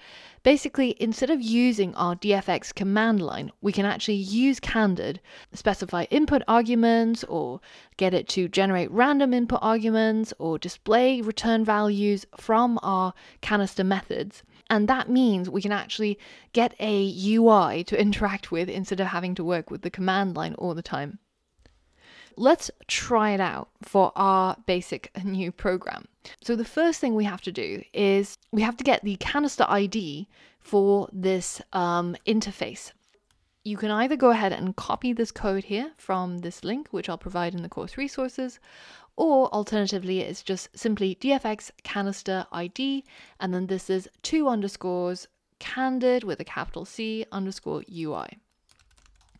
And once we put that into our terminal here, you can see we get a canister ID back, which we're going to need because we're going to go to the localhost server that's currently running. And we're going to add a question mark and then the query, which is canister ID with a capital I, and then we're going to set it equal to whatever it is we got back from this command. So let's try it out. So I'm going to copy everything up until the equal sign. And then after the equal sign, I'm going to paste in what I got from here. And now when I hit run, you can see it's asking me to provide another canister ID. So be careful here. This ID that it wants is the canister ID for our program. So in this case, it's our DBANK program. And we can get a hold of that ID by simply using the command dfx canister ID and then provide the name of our canister. So in our case, it will be dfx canister ID, and the name of our canister is DBANK, as you can see right here. So now let's hit enter and we'll copy this ID, which you can see is separate from the Candid UI ID. And then I'm going to paste it into this field. Don't worry about this one. We don't have a DID file. And then we're going to go and hit the go button. So now our Candid UI has been created. We did absolutely zero front-end work, but this is automatically created by it reading our canister code in here. So you can see we have a single function that can be interacted with, which is called top-up, and here is where you see it. So now, instead of having to type dfx canister call blah blah blah, I can actually simply just tap the call button and it will run the same command. Now once it's run, we can confirm that it worked by seeing the output here. You can see our current value has been incremented yet again by 1 because we called it, and we can keep doing that as many times as we want. And basically this Candid ID simplifies how we interact with our canisters when we are testing and writing our code. So what if we wanted to change our function so that we can add an input? Because normally when you top up, you don't just top up by $1 each time, right? In order to add an input to our function, we're going to have to fill some stuff in these brackets. So we're going to provide a name for the input, which I'm going to call amount. And then, in addition, we have to provide the data type of this input, which in our case can be a natural number, or shortened to nat data type. So natural number, as I mentioned before, is any natural number that is positive. So starting from 0, going up. Now, instead of incrementing by 1, we can increment by the amount that was specified. So if I go ahead and save my file and then go ahead and run deploy again to update, then when I go back over here and refresh, you can see we've now got a field that we can type into, and it's telling us it's expecting a natural number. So let's say I decide to top up $12. If I go ahead and hit call, you can see that this is going to run, and then we've now increased our total amount by 12. So that is how we managed to add an input to our function. Now, some of you, I know, are really keen-eyed, and you might have noticed something quite interesting. Previous to the last deploy, we were on $103. After I deployed the new code, it went back down to 100, added the $12 that I topped up, and we're back onto 112 instead of 103 plus 12, which would have been 115. So why is that? Well, that is related to this concept called orthogonal persistence, which we're going to talk about in a lot more detail in a future lesson. But for now, let's just assume that every time we run dfx deploy, all our variables get wiped and get reset to their initial values. So now that we've created the top-up function and we've seen how we can allow the user to provide an input to say how much they want to top up into the bank, it's time for a challenge for you, which is to create another function which will allow users to withdraw an amount from the current value. And then once they've done that, we're going to decrease the current value by whichever amount they provided. So try and create this function called withdraw.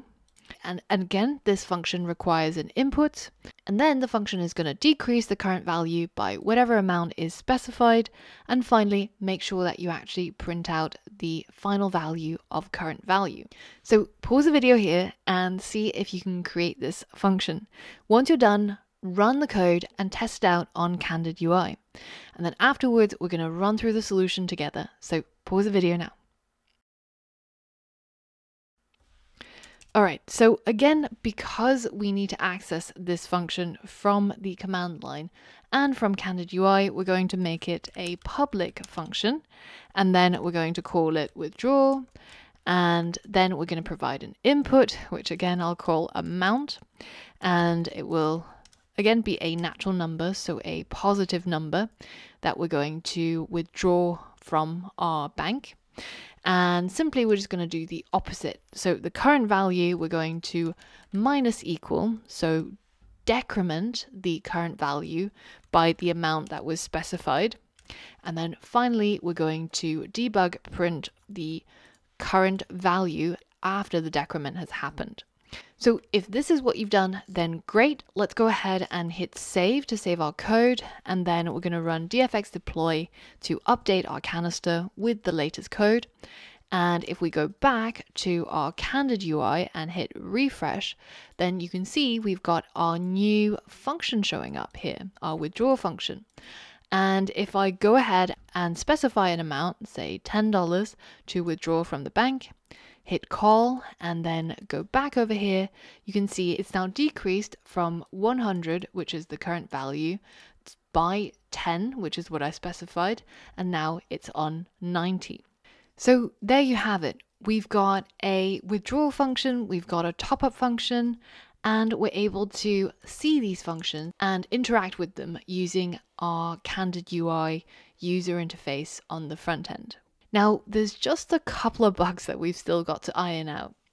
And the main issue is here in our withdraw function. if the user decides to withdraw a extraordinarily large amount, an amount that we don't have in the bank, then you can see our current code is going to provide an error, something called a natural subtraction underflow. So in the next lesson, we're going to learn more about how to work with conditionals in Motoko and make sure that we fix this issue. So for all of that and more, I'll see you on the next lesson. So in the previous lesson, we looked at how we can create functions in Motoko and how we can actually start modifying our variables using these functions. Now, we saw that the final function that we added was able to subtract whatever user entered amount from the current value variable. Now, there's just one problem here, and you might have already spotted it. If current value is subtracted to a point where it's less than 0, then we're actually going to get an error in this when we call this function. And I can show you that right here by just typing 999. So it's going to subtract 999 from 100, and we end up with an error that says natural subtraction underflow. So what this is saying is that this is a natural number, the current value. So it starts from 0 and it goes up, and it can only be positive.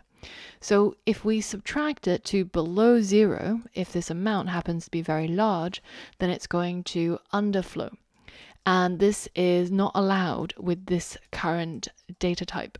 So what we can do to prevent this from happening is to quickly add a if statement.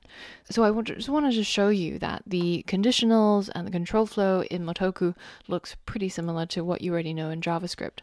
If, and the condition is the current value subtract amount is greater than or equal to 0, then we're going to go ahead and carry out this function where we set the current value to be the previous current value subtracting the amount. And then we're going to print it out.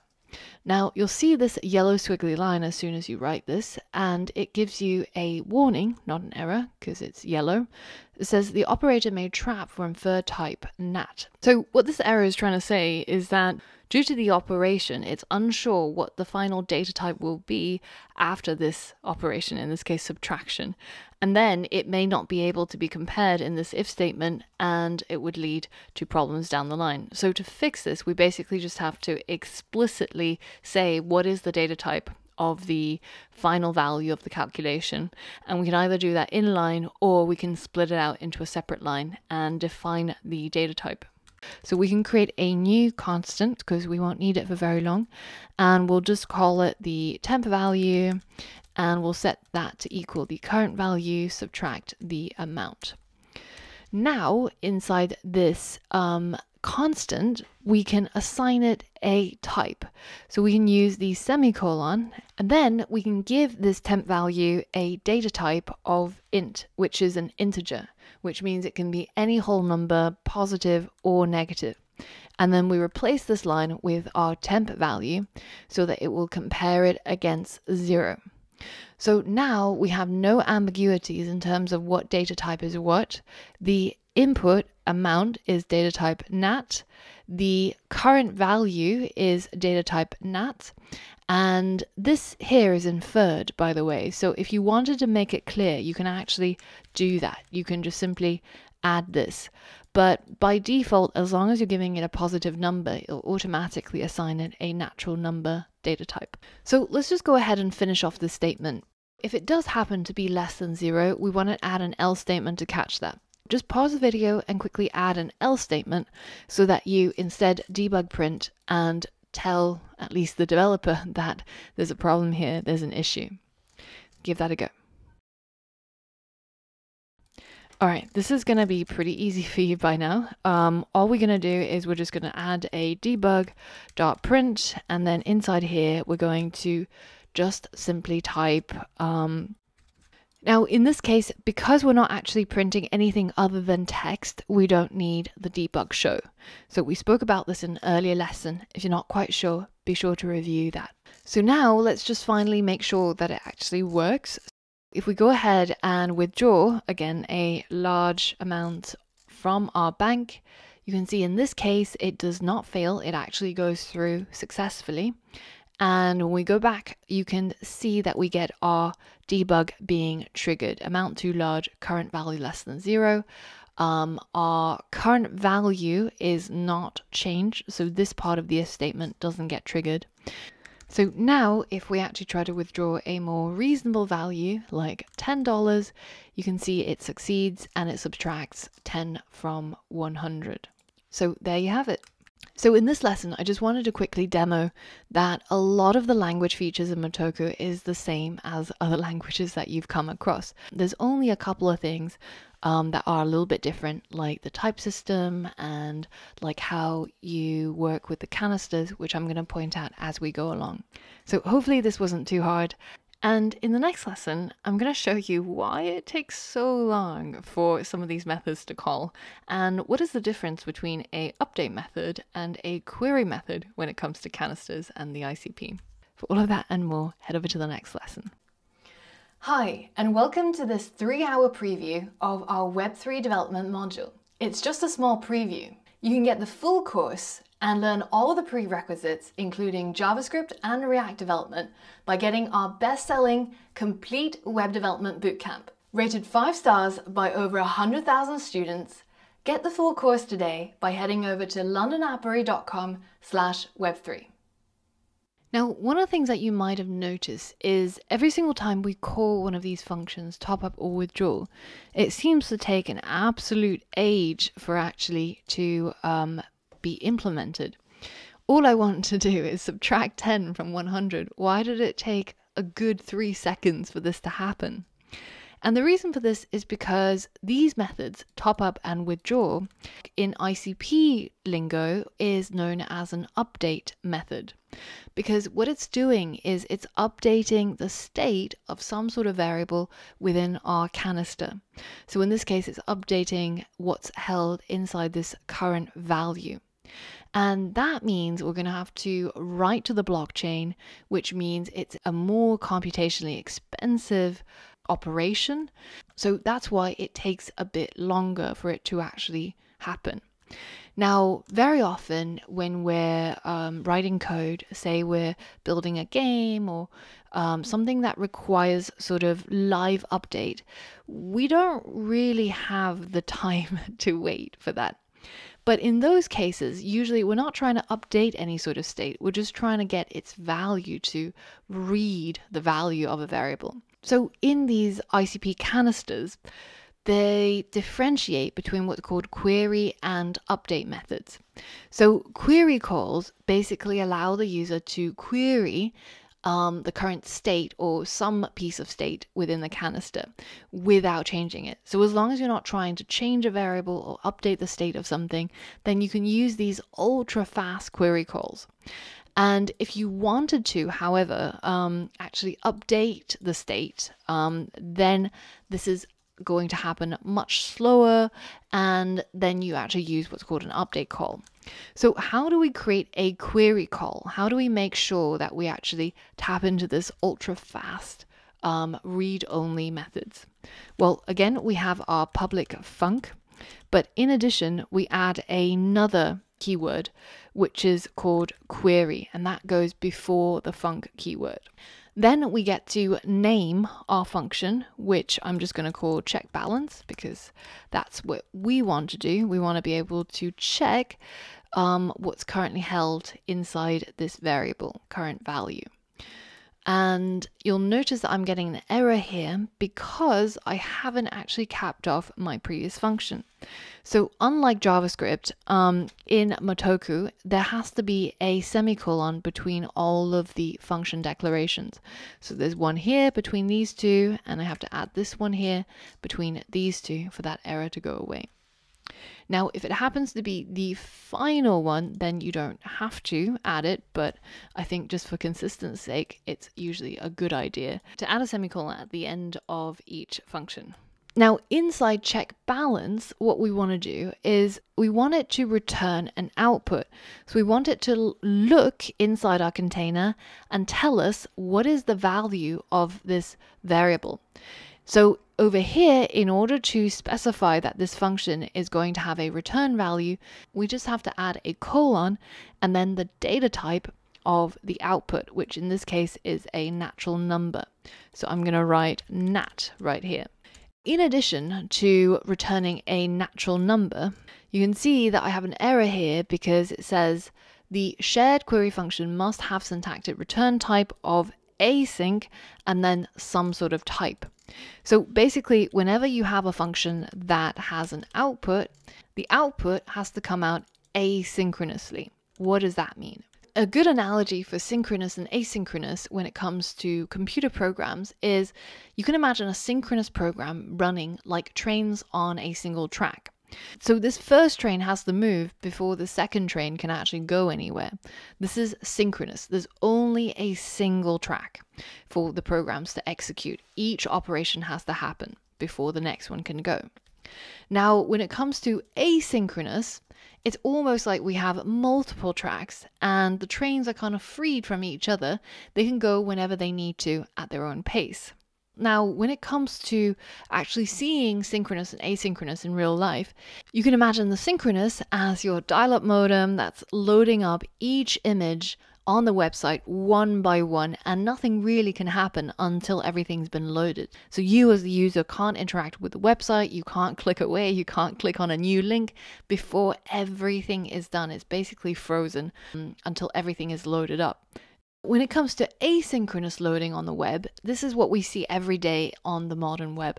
When you hit load, you can see these different images and different components can load in their own time. This GET request is shot out to all of these different resource locations, and then the resources can come back once they're actually done and show up on screen in no particular order. This means that it frees up the user interaction with the website, so you can click away on a link even before all the photos are loaded. And it also means that the fastest processes are not being held up by the slowest ones. Coming back to our function, the return from a function inside the canister has to be asynchronously returned. So that's why we're adding that keyword here. So it's the async keyword and then the data type. And now we have to actually specify what is going to be returned. So we're going to use the return keyword, and then we're going to say, well, let's return the current value. This is basically just a read-only operation. We're not modifying any variables in here. We're not changing anything's state. And what this allows us to do is to quickly get the value of this variable. And you can see once I go ahead and deploy this, just how quick these read-only query functions are. So let's go ahead and refresh our Candid UI. You can see we've got our new function, which is called check balance. And this one has a query button associated with it. So if I go ahead and press on it, you can see that it gives me the value of my current value. And that happened in 0.014 seconds. Now, in comparison, if I decided to call a update function, for example, our top up or withdraw, and I hit call, you can see this takes something like around 2 to 3 seconds. So in this case, 2.14 seconds. And this is the difference between the query functions and the update functions.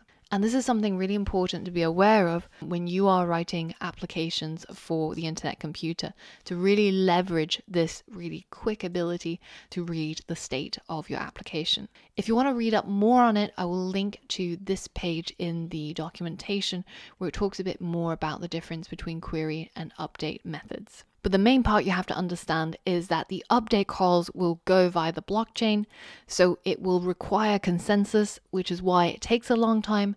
The query calls are adapted to not actually require to modify anything on the blockchain, so it can be super, super fast. You can read things from your application very quickly. Now, in the next lesson, I want to talk about this idea of orthogonal persistence that is available to us in the internet computer, so that we can see how state is preserved between different updates of our canister. So for all of that and more, I'll see you on the next lesson. So in this lesson, I want to cover a pretty important topic in terms of developing on the ICP, which is this idea of orthogonal persistence. The idea of persistence is being able to hold on to state over many different cycles and updates. So for example, if we had our canister and we created a variable, let's call it A, and set it equal to 42, which is the meaning of life and everything. Now, if then I decide to increment A by 5, so at this point, the state that's held inside the container, A, is equal to 47. Now, this is the state, but what happens once I update the code and I rerun the canister, or I redeploy it? Well, in a normal situation, unless we explicitly tell it to add 5 to A again, the variable A is going to be reset to its original state. Now, in a canister on ICP, that doesn't have to happen. And instead, it actually can hold on to the state of your variables, your collections, your objects, basically the entire state of your container. And the reason why it's called orthogonal is because we as the developer don't even have to think about it. It can happen just behind the scenes as a function of the way that the internet computer is created.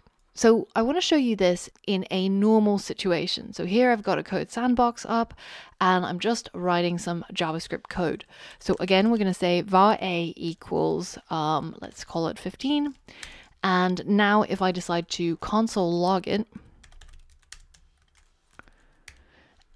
you can see that the state of A is 15.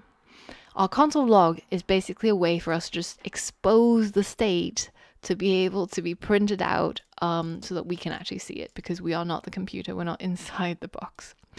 So now again, as I said, I'm going to plus equals, so I'm going to increment A by 5. So now the state of A at line 9 is no longer 15, and if I go ahead and just copy this line of code here, you can see at this point it's now 20. We've added 5 to it. Now here's the interesting thing. If I go ahead and get rid of this add 5 and reload our sandbox, then you can see that the state of A has been completely restored to the beginning. It is not held onto the fact that it turned 20 and instead goes back to being 15. This is how normal programs work, and this is something that we're used to. So in order to hold on to state in between these cycles, we actually have to use data persistence. And that will involve databases and putting things in databases, taking things out of databases, etc. But let me show you what we can do using orthogonal persistence. Firstly, here you can see that we've got our current value set to 300.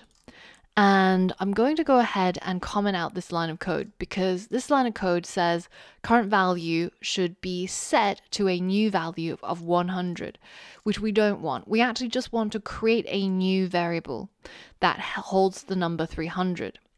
Now, if I go ahead and hit save and deploy, and go over to my Candid UI, and we can use our previous check balance method to quickly query what is the value of the current value, which is 300.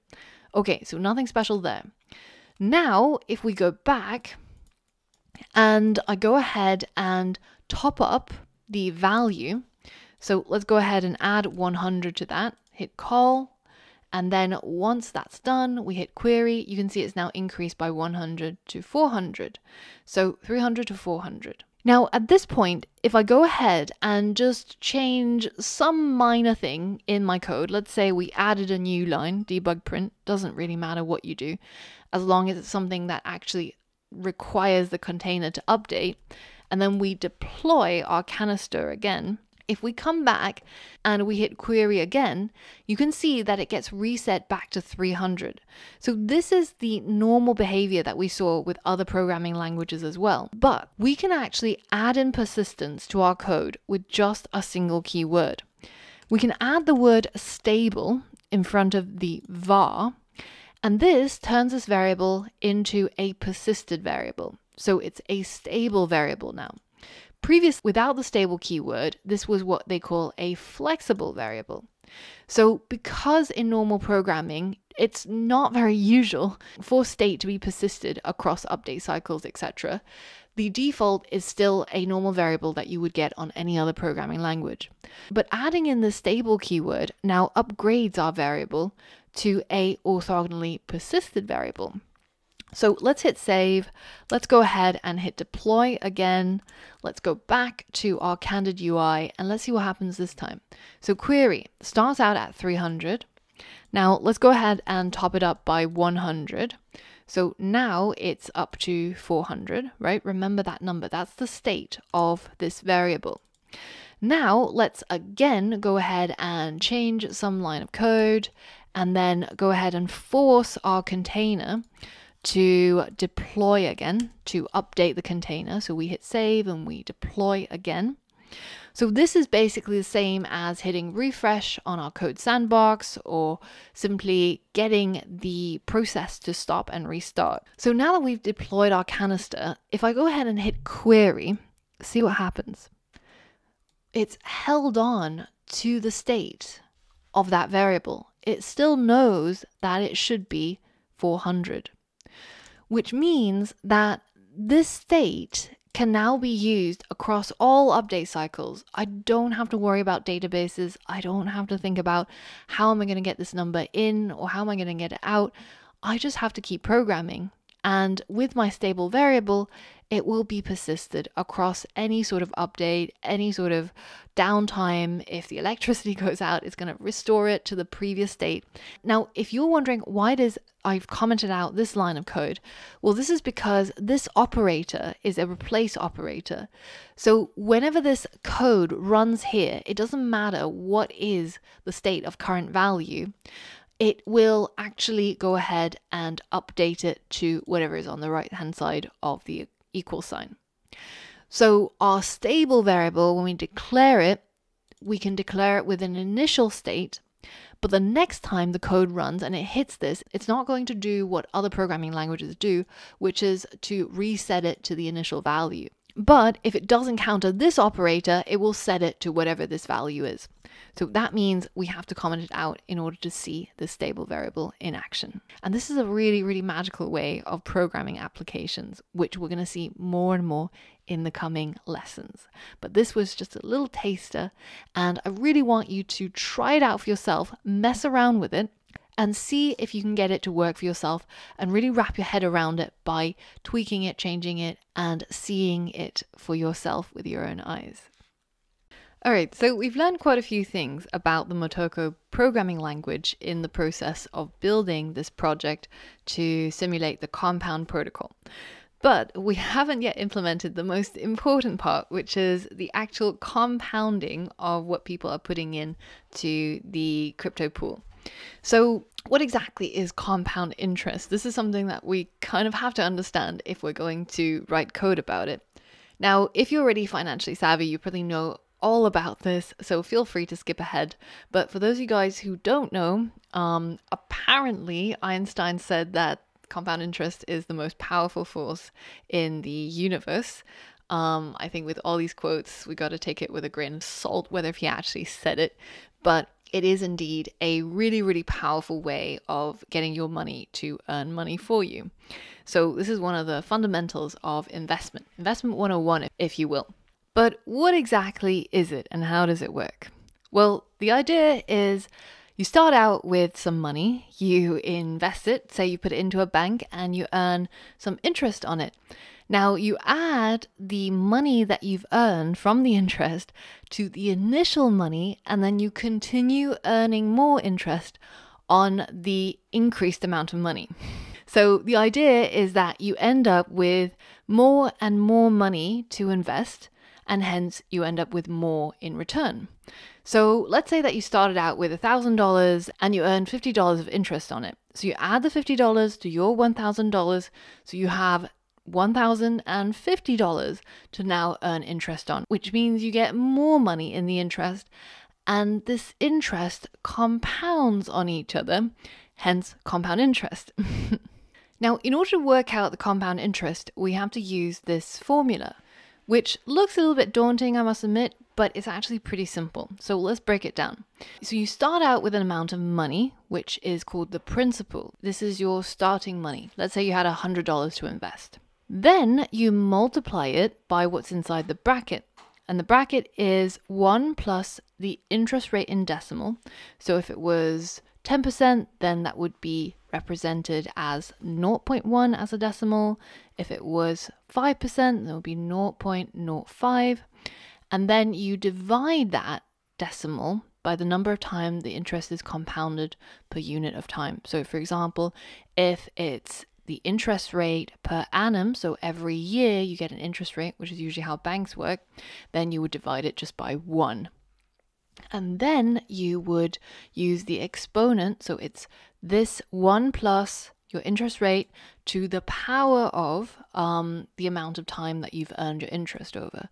So maybe you are earning 1% interest every year, so then it would be 0.01 divided by 1, which is still 0.01, plus 1, which is 1.001, and then that to the power of 5 years, so to the power of 5, and then this whole thing gets multiplied by the initial money that you were investing. And this is how you work it out. So in our case, let's just say, for example's sake, we are creating our protocol to give the users who put money into it whatever is in the current value multiplied by 1% per second. So it's a little bit crazy because we're saying that people are getting 1% interest per second, which, as you'll see later on, is actually quite a lot of money over a very short period of time. But because we want to demo it, so we want to be able to see the changes quickly. So in this case, the 1% is represented as a decimal of 0.01. We divide it by 1 because the compound interest is calculated once per second. And then we add 1 to it, and then we raise it to the power of the total number of seconds that have elapsed.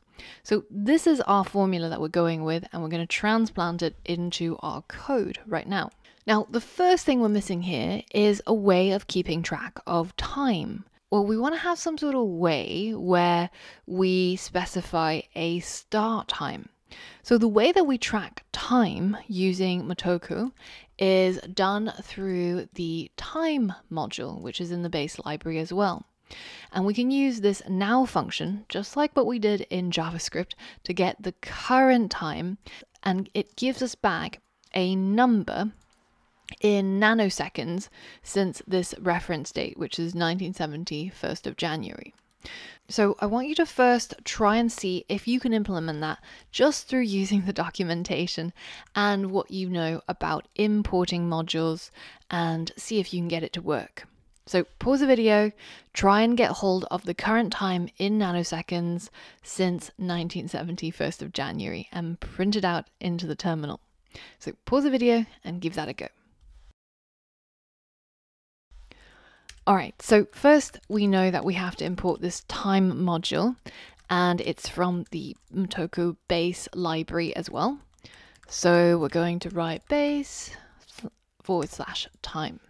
So now that we've got the time module, I'm going to go and create a constant. So you could have created a variable, but in this case, because our start time, we're not going to change it, at least for now. We're going to use a constant. Now, this start time is going to be set equal to the time module.now function. So this is the current time in nanoseconds since 1970, 1st of January. And then we want to go ahead and print this out. So we'll use our debug module print, and then we're going to use our debug show because this is not a text.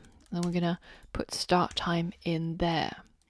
So now let's go ahead and deploy our canister. And once that's done, you should see it printed in here. This is how many nanoseconds have elapsed since 1970, 1st of January. So great, well done if you managed to get that to work. Now let's go ahead and use this to track how much time has elapsed. So to do that, I'm going to create a new function. So public function, and this is not going to be a query function because in it we're going to be updating the current value. We're going to be increasing it depending on how much a compound interest has been earned. So we're going to call this function compound, the verb, and then we're going to write some code inside. So we first have to figure out how we calculate the number of seconds that have elapsed. So we can do that by getting hold of the moment when this compound interest is being calculated. So you can imagine maybe we have a trigger where every month or so we calculate all the compound interest and figure out how much people have earned. Or maybe we could do it every single time that people withdraw funds or top up funds. So we have to have a way of figuring out what is the current moment in time when this function is being called. So we'll call that current time. And that is going to be, again, using the time module. We're going to get the time.now method to trigger. Well, next we need to figure out how many nanoseconds have elapsed. So we'll call that time elapsed in nanoseconds. And this is going to be the current time, which is further away from 1970 than when we started. So the start time. So current time minus start time. And this is going to be the time elapsed in nanoseconds.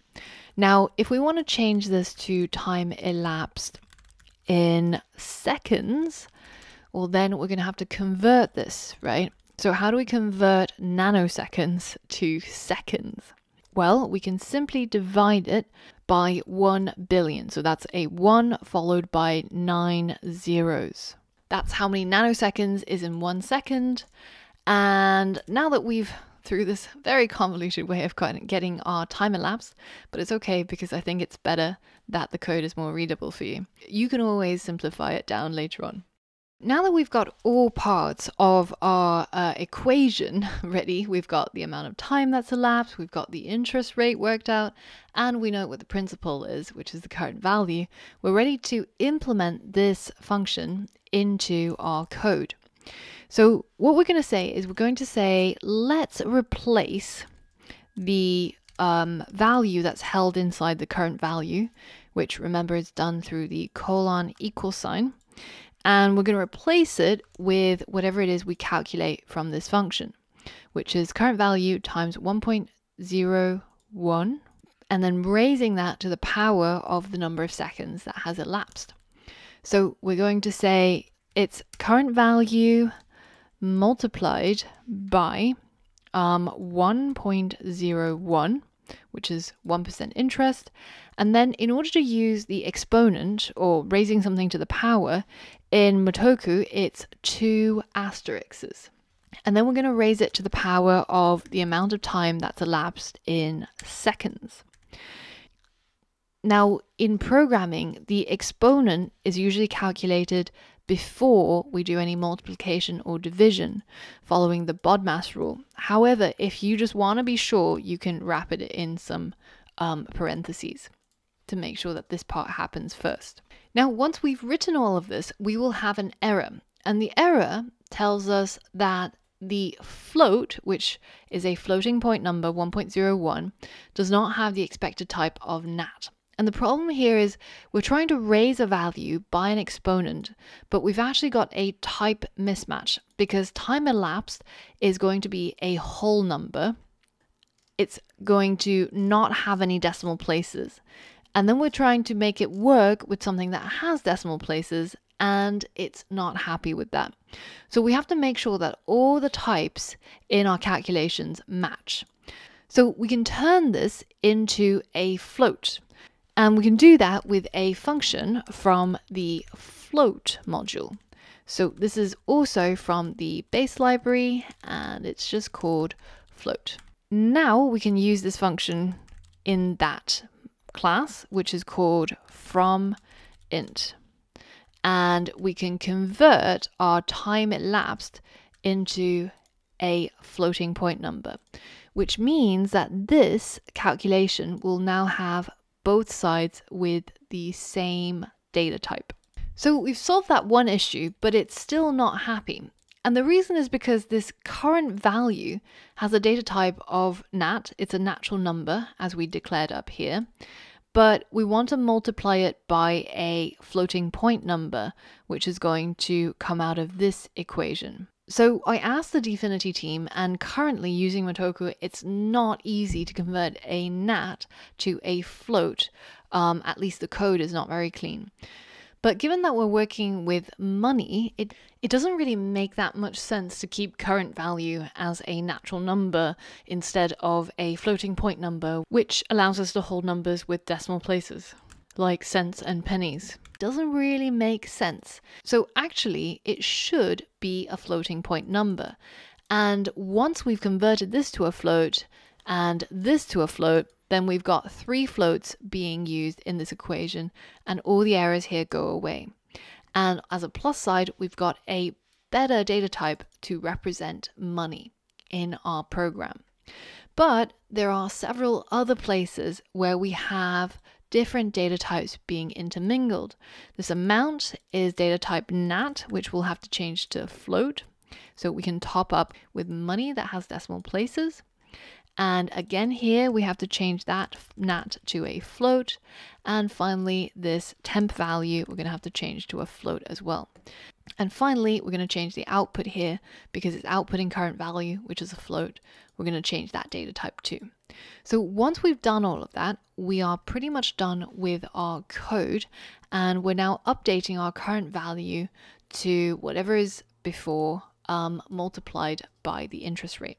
Now, there's just one problem, because if you think about it carefully, our start time is set and then we kind of just leave it. It's a constant, right? We never change it ever again.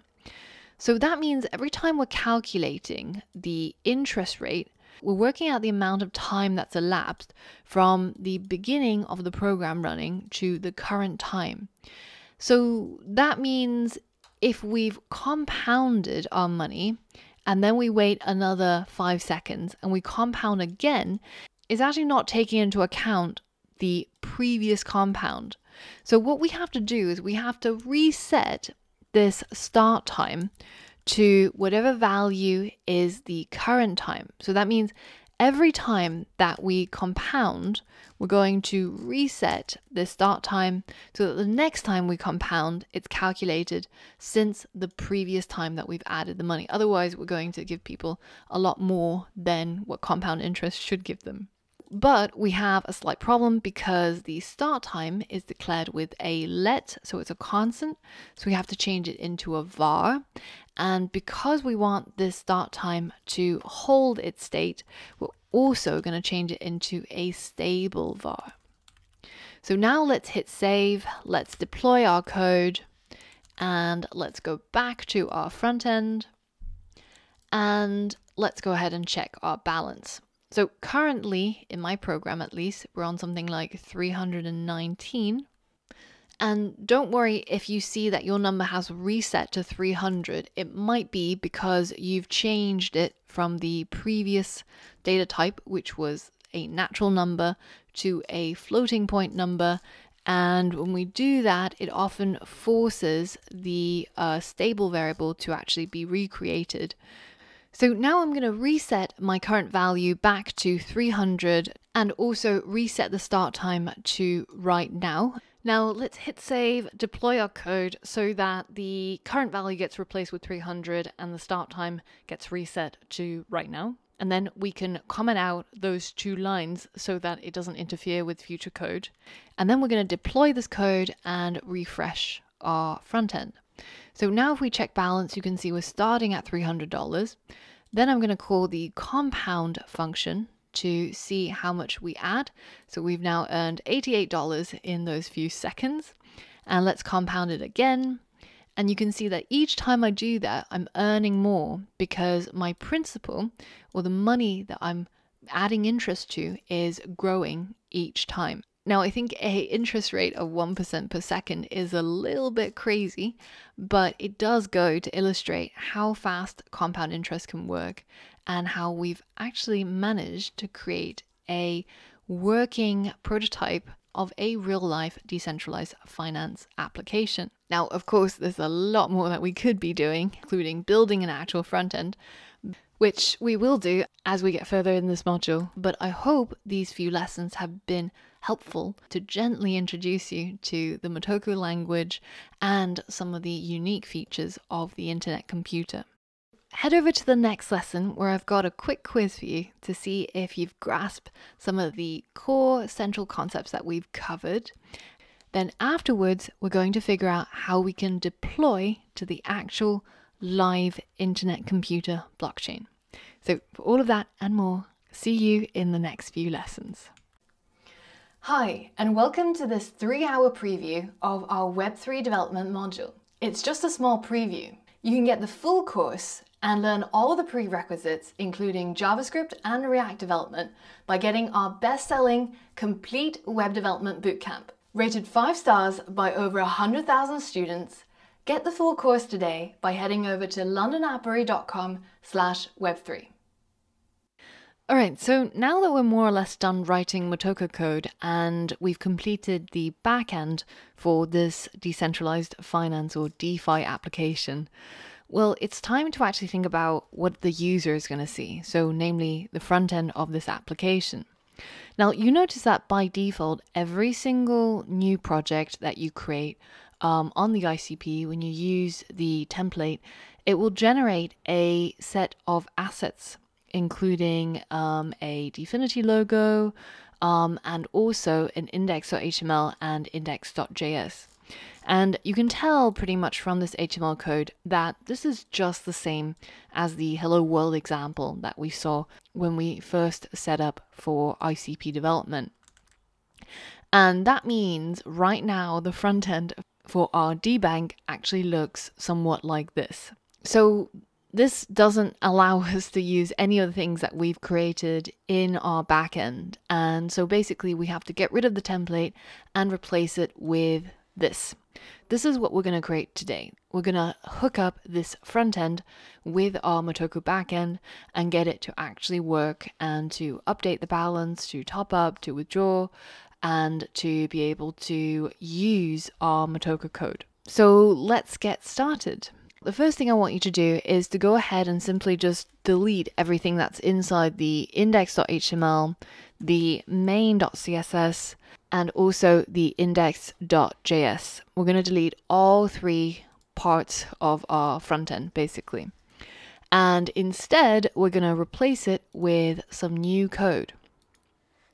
Now, if you go over to the course resources for this lesson, you'll be able to download a file called index and main. Now, instead of saving them as HTML files or CSS files, I've actually gotten rid of the extension and just kept them as text files. This way, basically when you double click on it to open on your computer, it won't try to open it in the browser because it recognizes it's an HTML file. But what I want you to do is to go ahead and simply just copy the index file and put it into the index.html. And then do the same thing for the CSS. So the main file goes into the main.css. And now we've got some basic front-end code. Now, because we've done so much front-end work in this course already when we covered HTML, CSS, I don't want to type all of this out from scratch so that we can focus more on learning new things. But I think it's a good idea always when you copy and paste code to just make sure that you understand what's actually going on. So in this case, all we've got here is a container that contains a logo. Now, don't worry about this just yet. I'm going to talk about it in just a second. We're going to create this logo very soon. And then you can see we've got this current balance, which corresponds to this line. And then we've got a form where we've got 2 inputs, a place where we can put the input amount and a place where we can put the withdraw amount. And then finally, there's a submit button. And then the CSS basically just styles up all of those components. And I've kept it pretty basic. So now what we are going to code up, however, is the index.js. We're not just going to copy and paste code in here because we actually have to understand how to hook up the front end with the back end. This is really important. But what do we do if we want to be able to see this so that we can develop it as we go along? Well, in this case, we're going to set up a new terminal, and making sure that you are inside the DBANK project, you're going to run npm install. And this is going to install all of the packages that are required for this to get up and going. And if you take a look inside package.json, you can see what the dependencies are. There shouldn't be too many. Now, the next thing we're going to do is we're going to run dfx start. And that means we've got our simulated internet computer running locally. And then in a new terminal, I'm going to run dfx deploy. You might have already done this before, so you might have already deployed your code into the canisters, but because we've changed a whole bunch of files, it's usually a good idea to just deploy and update our canisters. Now finally, I'm going to run the command npm start, and this is going to spin up our web server, and it will allow us to view what our current website looks like. So as you can see, we've got a broken logo because we don't have it in yet, but the CSS and HTML seem to be placed in correctly. Now, none of this is going to work because, of course, we don't have any JavaScript code to tell it how it should behave. But the first thing we need to fix is this logo. In order to add this logo, I've again included it in the course resources, so you can simply download it. And once you've downloaded it, all you have to do is drag and drop it into the assets folder. So the same folder as where the logo.png is. So let's go ahead and do that. Now, you can either delete this Definity logo or you can keep it. It doesn't really matter. I'm going to get rid of it just so that it's less confusing here, so that we've only got one logo. And you can see this is the logo that I've created for our current project. If you want to create your own logo from scratch, then I'll show you how I made this. I didn't actually design it or do any work. Instead, I used this free logo maker online. I typed in the name of my product, and then I just went through this selection process and chose fonts and sizes and styles that I liked. And then we get to pick our favorite color, add a slogan if you want to, and then type in some related icons to our concept. Now, in the end, I actually didn't choose to use a logo with any of these icons, but you might feel differently. So once you've chosen all of your icons, then it'll show you a bunch of automatically AI-generated logo results, and you can basically just go through these and pick one that you like. And then once you're done, you can download it by signing up to this free service. They just want an email and password, I think. Alternatively, if you don't want to sign up, you can also just take a screenshot of the logo that you like and then crop it to the size that you want. And this is how I basically ended up with this DBANK logo. And then all we have to do is drag it into the assets folder, and we're golden. So now if we go ahead and hit save and go back to our local host and then go ahead and refresh, you should see the logo show up. So perfect. Now this HTML and CSS part is at least complete. And what we need to do now is to hook it up with the JavaScript. Now, in the last lesson, we've somewhat created our front end with just HTML and CSS. And also, we've got our Motoko code, which is pretty much all set up. Now we just need that bridge in between the two of them, which is our index.js, the JavaScript code that's going to tell the front end how it should interact with the backend. So the first thing we need to do is we need to be able to expose the important parts of this Motoko code to our index.js. And to do that, we have to import the DBANK module. So what I'm going to say is import, and then we're going to add the curly braces. Inside here, we're going to add the name of our module, which is our DBANK. And then we're going to specify where this should be imported from.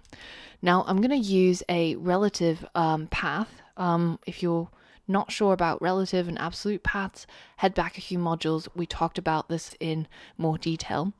But we're going to go into the declarations folder, which is right here. And we're going to tap into the DBANK folder. And the files inside the declarations basically just exposes our Motoko code to our JavaScript in a way that our JavaScript code is able to understand and is able to access and call these functions. So it kind of just functions as a bridge between the two languages. And then we're able to call and use these functions like check balance, compound, top up, and withdraw. So what do we want to address first on our front end? Well, I'd love to be able to update this line so that it's not just a placeholder text to actually show the current balance. To do that, I'm going to tap into this query function, which is the check balance. And this should be able to happen pretty quickly, and it should be able to return us the current value. So I want this balance to be updated every time this page loads. That means we're going to have to add in an event listener in JavaScript to listen for when the page has loaded. So let's tap into our window object, add event listener, and the name of the event listener is load. And this is basically going to get called when all the code on the page has finished loading up. And when it has finished, then it's going to call a callback function. And this function is going to do something. So let's just go ahead and do a console log. All right, so that's a pretty simple bit of JavaScript code. Let's go ahead and test it out. So if we bring up our console, and make sure you're in the console tab, and then let's go ahead and reload the page. You can see it says finish loading. So that's working, and that's great. Now let's go ahead and comment that out. Now, instead of finish loading, what I want to do is I want to be able to update this span here. So instead of having the value of 234, I want to change it to say, well, whatever is the value of our current value here. So to do that, let's go ahead and create a constant, and I'll call that the current amount, and we'll set that equal to the dbank dot check balance result. So basically, once we've checked the balance, we're going to assign it to this current amount, and then we're going to use the document.getElementById, and then use getElementById to grab hold of that span, which has the ID of value, which you can see right here. And then once we got hold of it, then we can change its inner text to be equal to whatever is the current amount. So let's go ahead and hit save and test this out. And you can see once you refresh that we've got something called an object promise here. So what's happening here? It's obviously not doing what we want it to. Well, the reason is because the current value is returned asynchronously. So that means we're not actually waiting for this result to come back, and instead there is a promised object which can return at any point depending on how long it takes to query the blockchain.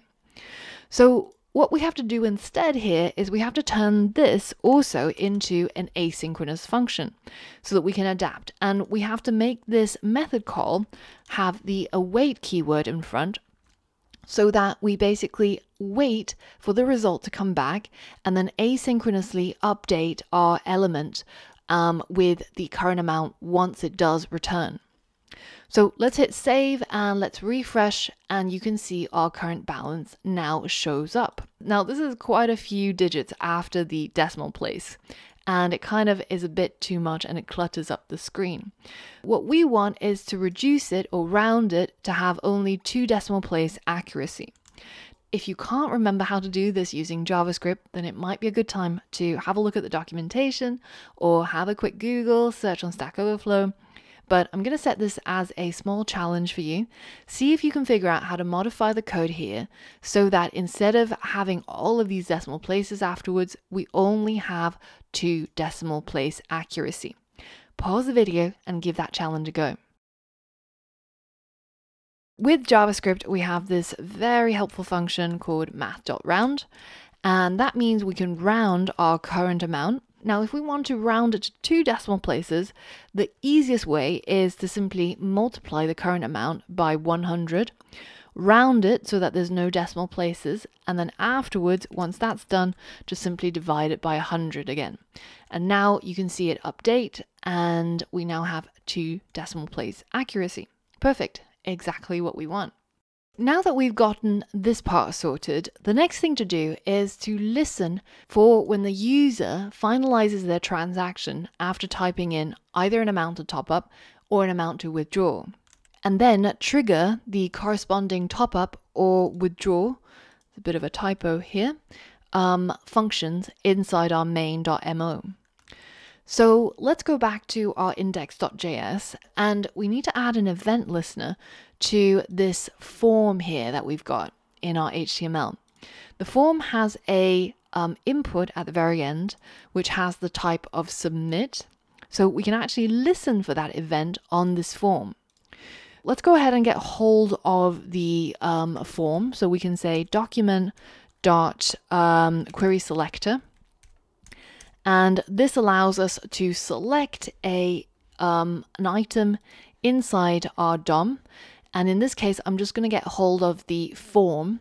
So remember that with query selector, you can use the # for IDs, the dot for class. And if you're trying to query for a HTML element, then all you have to do is just give its name.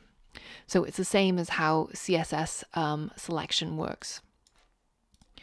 Once we've gotten hold of our form, let's go ahead and call add event listener so that we listen on this element. And then we're going to listen for the event, which is called submit. Basically, this is going to be triggered when that submit button here gets tapped.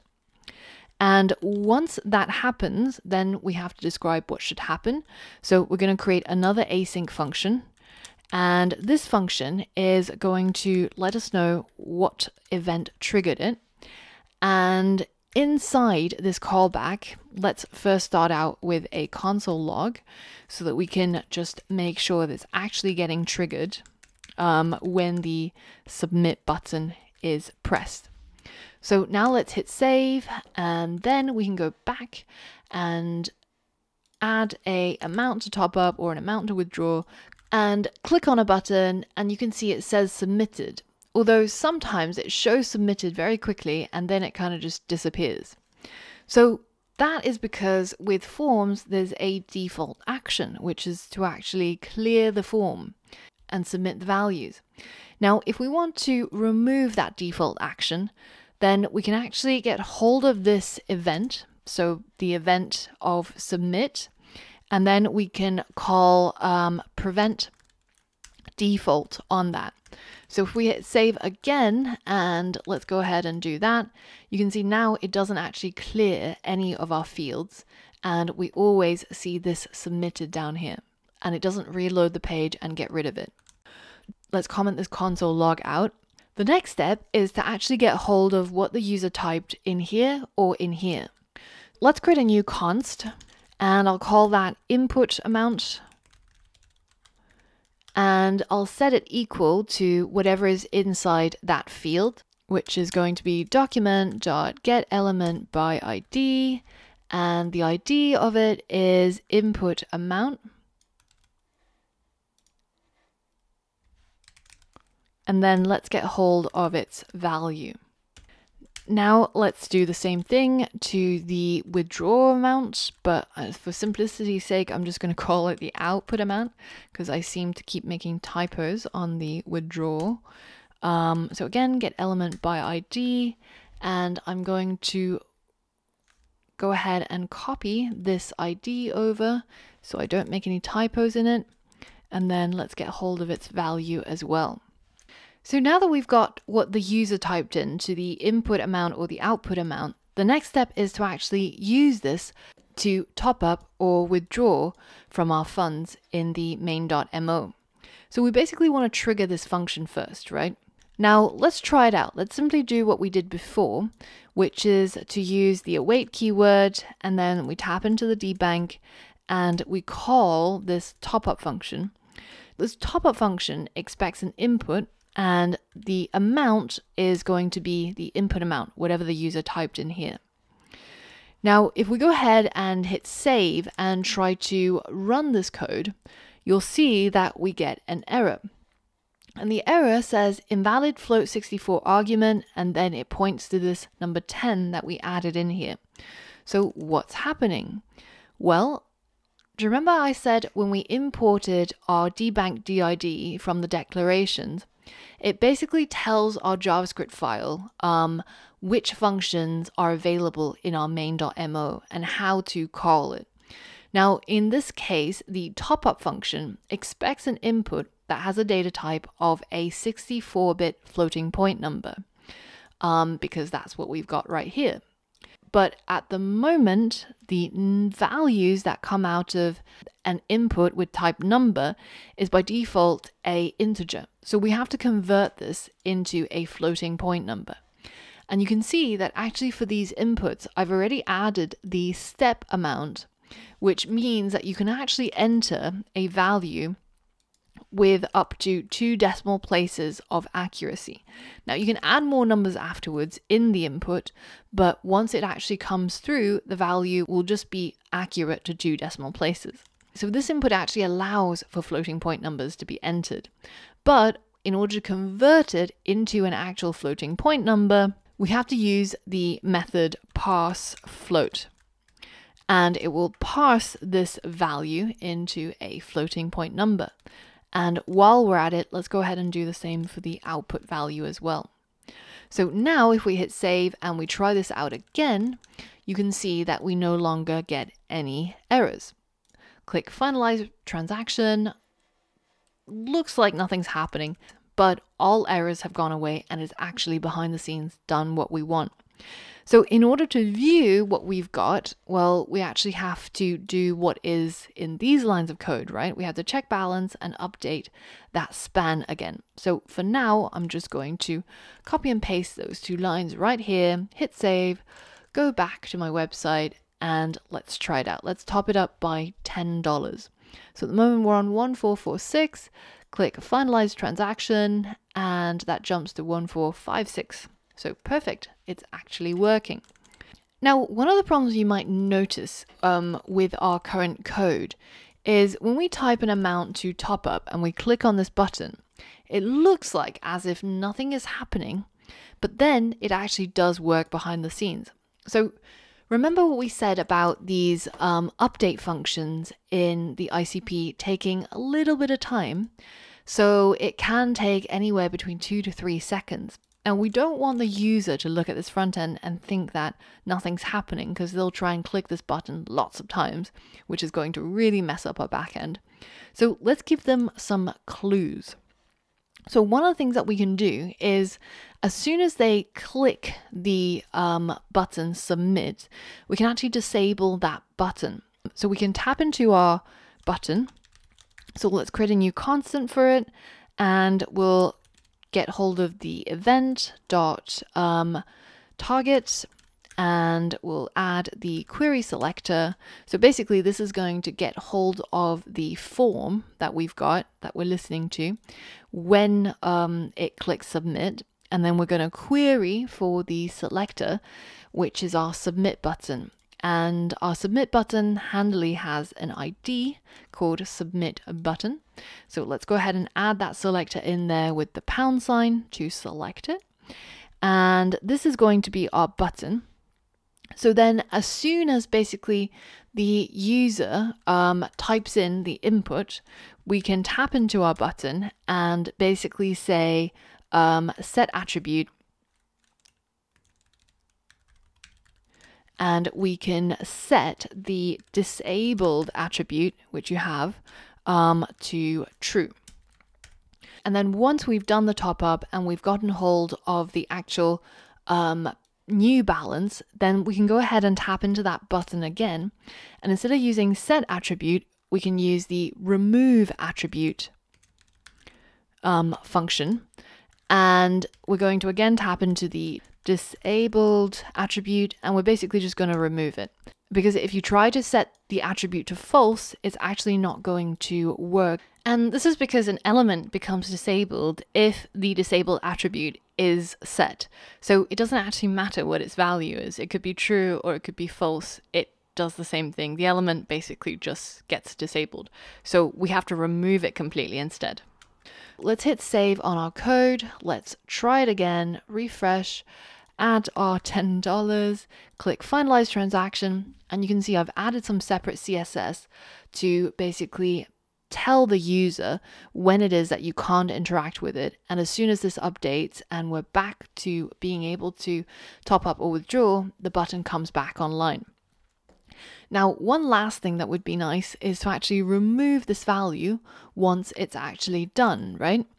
So to do that, we can tap into our document, get element by ID, and then grab hold of our input amount, which is the first input.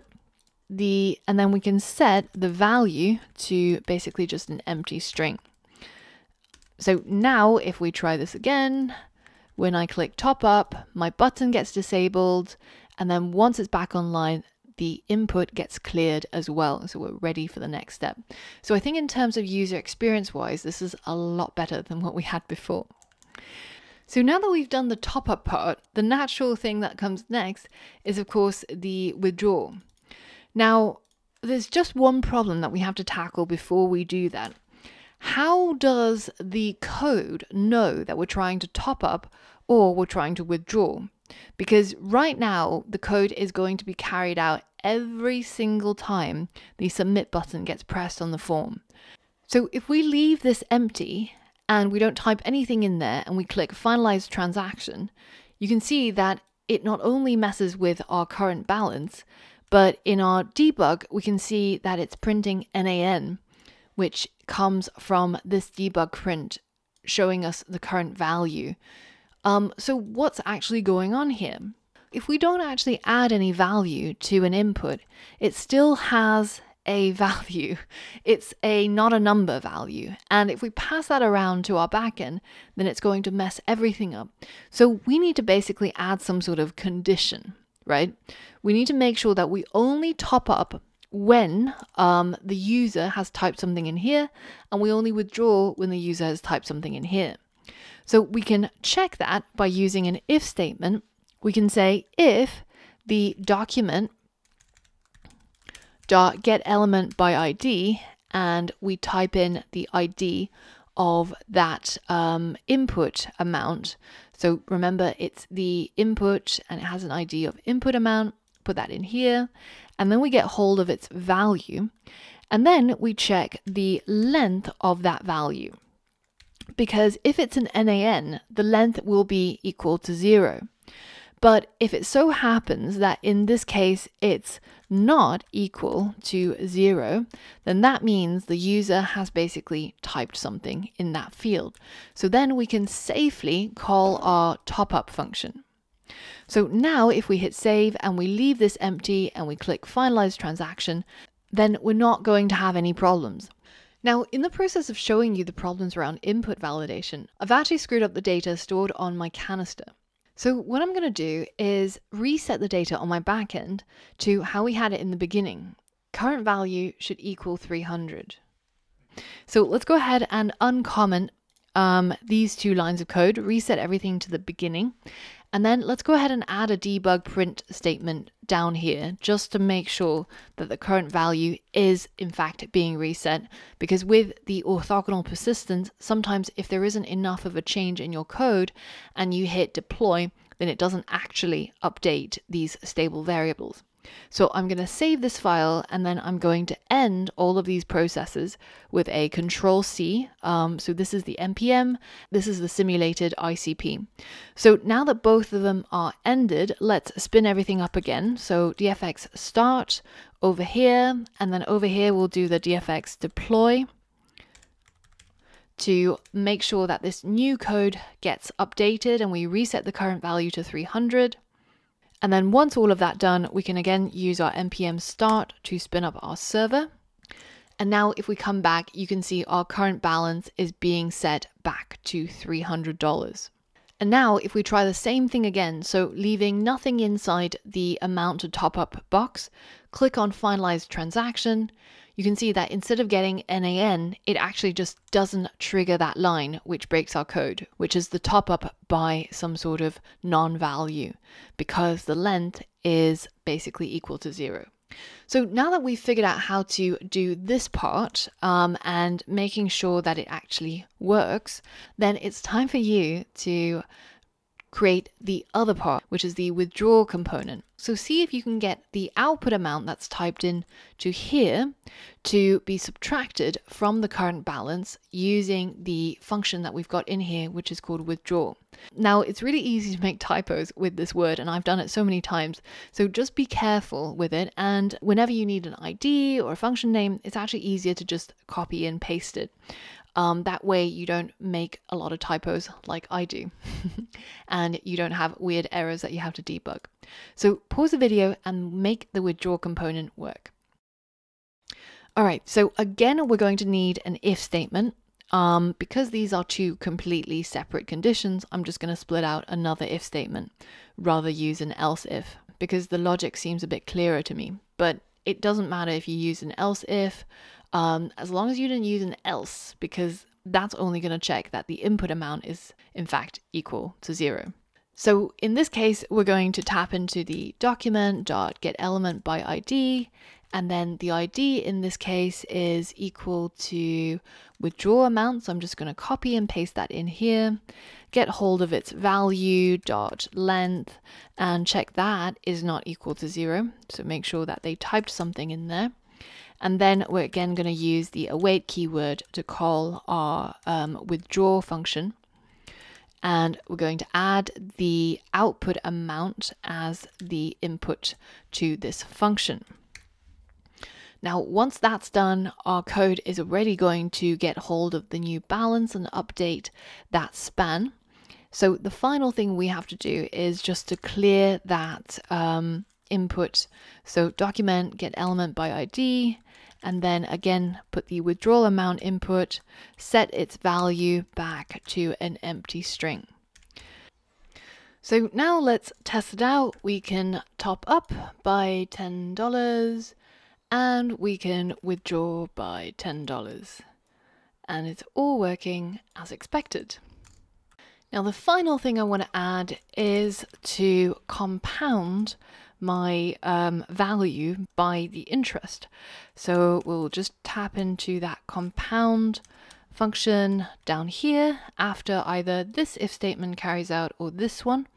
But either way, once the user adds some money or takes some money away, we're going to compound the value. And if we go back over here, hit refresh, now you'll see that every time I top up, it's going to compound. And because a lot of time has passed, the current balance is absolutely massive, which means we can go back over here and reset the current value and start time. So to force this to reset, we have to first, if your code in main.mo has the current value and start time not commented out, you'll have to comment it out and then run deploy. And once that's been deployed and updated, then you can come back and uncomment these two lines of code, hit save, and run dfx deploy again, just so that we force this to be reset to 300. And you can see in the print statement, we're back on $300. So now let's go back to our front end. And if we top up by 10, you can see the current balance will be slightly more than 310. And if we withdraw by 10 again, you can see that we're adding a little bit of compound interest each time. So that's pretty neat. Now, one last thing before we finish off this index.js is it would be nice to be able to take out this repeated line of code because it's right here and it's also at the top here. So I'm just going to create a async function.